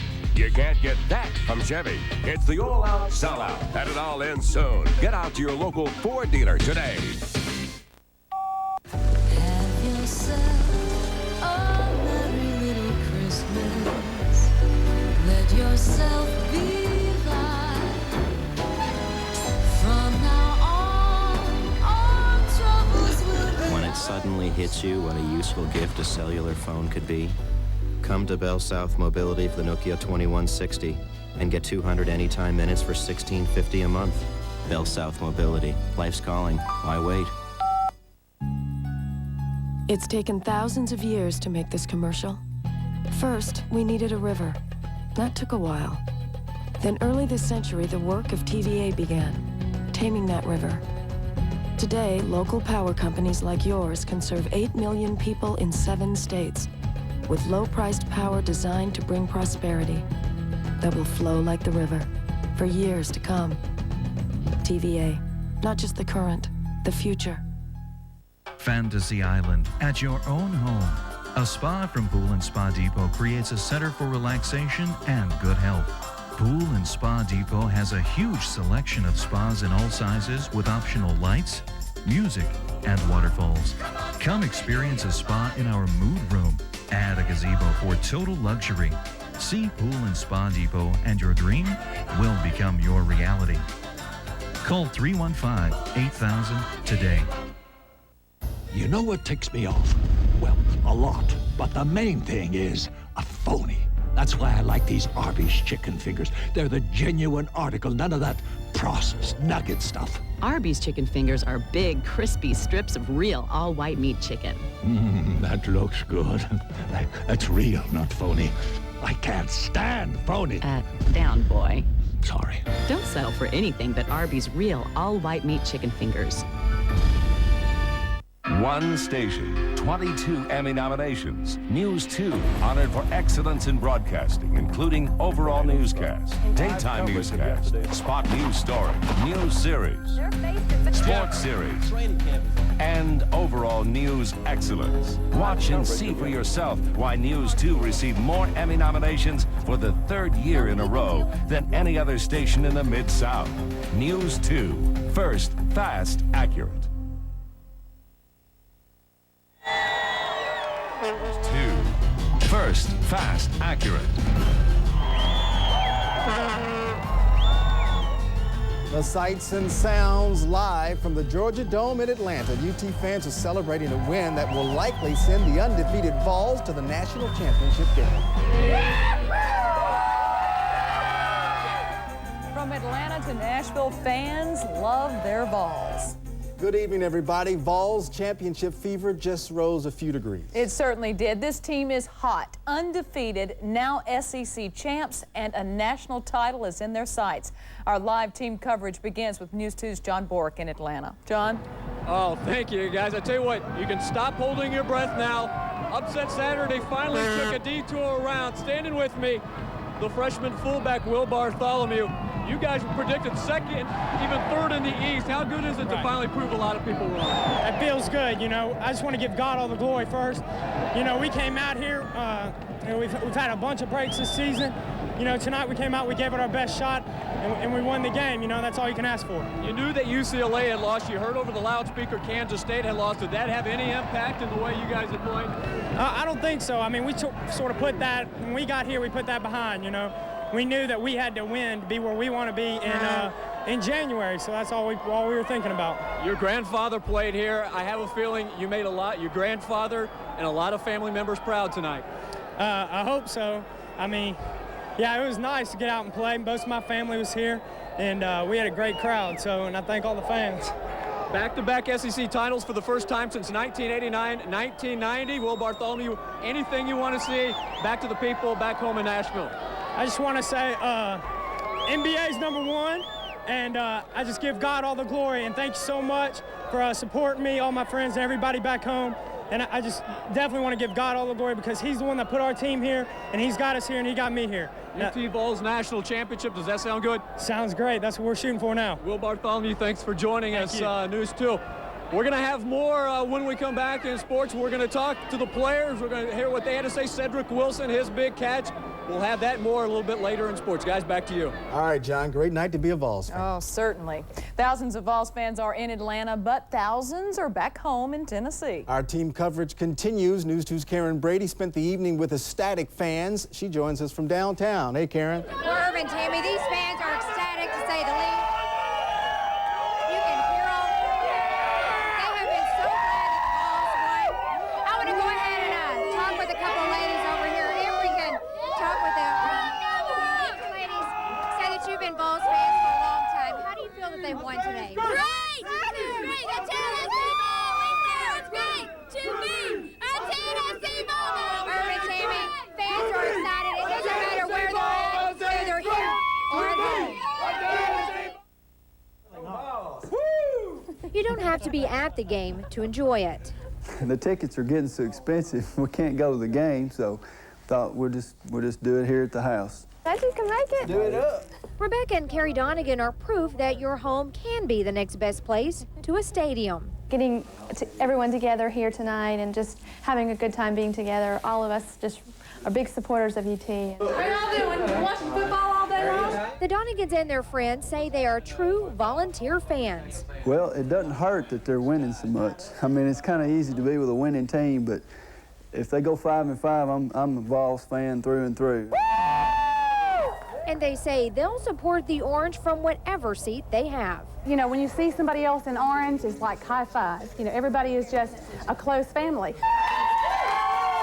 And this is the best team to be with, the closest group of fans that I've seen anywhere I've been. This championship game is what they've been waiting on. The last few years, they've been so close, but they haven't gotten it, and I think they deserve it better than anybody else in college football. And they hope their cheers reach all the way to Georgia. Irvin, Tammy, these fans say that they are what make the volunteer football team so good. They say that they feel like they've actually contributed to Tennessee getting as far as they have. Tammy, Irv. Gonna have to get her some earplugs. Rowdy is a good word But tonight. we're excited for them. Well, one more note about tonight's ball game. We received countless calls asking why ABC coverage did not begin with the UT-Mississippi State kickoff. Here's the reason. Network coverage of the Tennessee game did not start until the Kansas State-Texas A&M game ended. That decision was not in our hands, and we do apologize. Well, celebrating's going to have to take a back seat because we have another major story from Middle Tennessee. Former U.S. Senator Al Gore Sr. has died. Senator Gore, the vice president's father.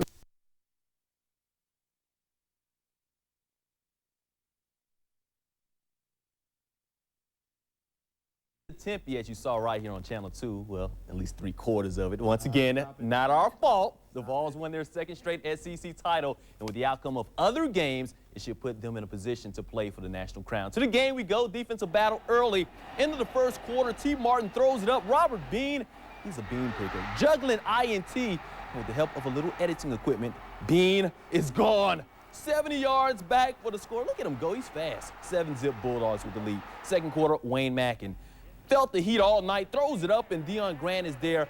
Deion picks it himself, and Deion is running with it. Deion looking like Deion Sanders, running, moving, grooming. He will take it back deep into Dogs territory. That set up Travis Stevens. T. Stevens over the top, 3 yards, ties it at 7, 10-7 at the break. Second half, and the defensive battle will continue. Mackin rolling out, play action, looking, but he will find big Al Wilson with the pick. And Al goes in for the big score, but it's brought back by a penalty. And the Vols could not cash in. In fact, they give it right back. Travis Henry never gets the handle. He fumbles, and the Dogs recover. To the fourth, same score on the punt return. It's Kevin Prentice from his own 18. Prentice, who nearly broke a few in this one, finds the sidelines and peace out. He's gone. 82 yards. Dogs have the lead, 14-10. But he just seemed to make the Vols wake up. T. Martin making it happen, airing it out, and it's the playmaker, Peerless Price, without equal. That's what Peerless means. Money, 42 yards, Vols back on top, 17-14. Then after a fumble, going back to work and back through the air, the Price absolutely right. Hit said Wilson, 26 yards, Vols in the big time. La Fiesta, La Fiesta. The Vols are Tempe bound, winning their second straight conference crown. 24-14 was your final. Now with more on the game, we head back to Atlanta where our big game crew is on the scene, led by the money man, John Borg. John, you still excited, buddy? Oh, I tell you what, fans are still actually in the seats. They want me to actually pull them down on the field. There is one left. There is one undefeated team. There is one SEC championship. Tennessee, of course, clinching both of those today. They learned during the game, really after the first quarter, that Kansas State had lost, so all they had to do was win, and they're in. Right now, we're going to take you up to the Jumbotron. You'll see that Philip Fulmer's addressing local and national media about the game. Probably not pleased with the team's performance. They didn't play all that well, especially from the offensive side, but I tell you what made the difference, that defense. Al Wilson, 24-14, but those 14 points coming on a defensive touchdown and a special teams touchdown. We talked to some of the players after the game. They love the SEC championship, but they're thinking national title. It's wonderful, man. You know, it's finally over. You know, the SEC championship is over. Now we can talk about the national, and it feels great. God's been so good to us this year. It's all the glory be to Him. You know, He gave us a great victory, so we got to enjoy it. So it's great. We've been good and fortunate, and we're a team that's fought. We had to fight for everything we got this year because nobody gave us the respect at the beginning of the year. So we knew it was a team that could get the job done week in and week out. Like Coach Foreman said, we ain't got to be the best team in the country because those guys ain't pick you to be, but be the best team every Saturday.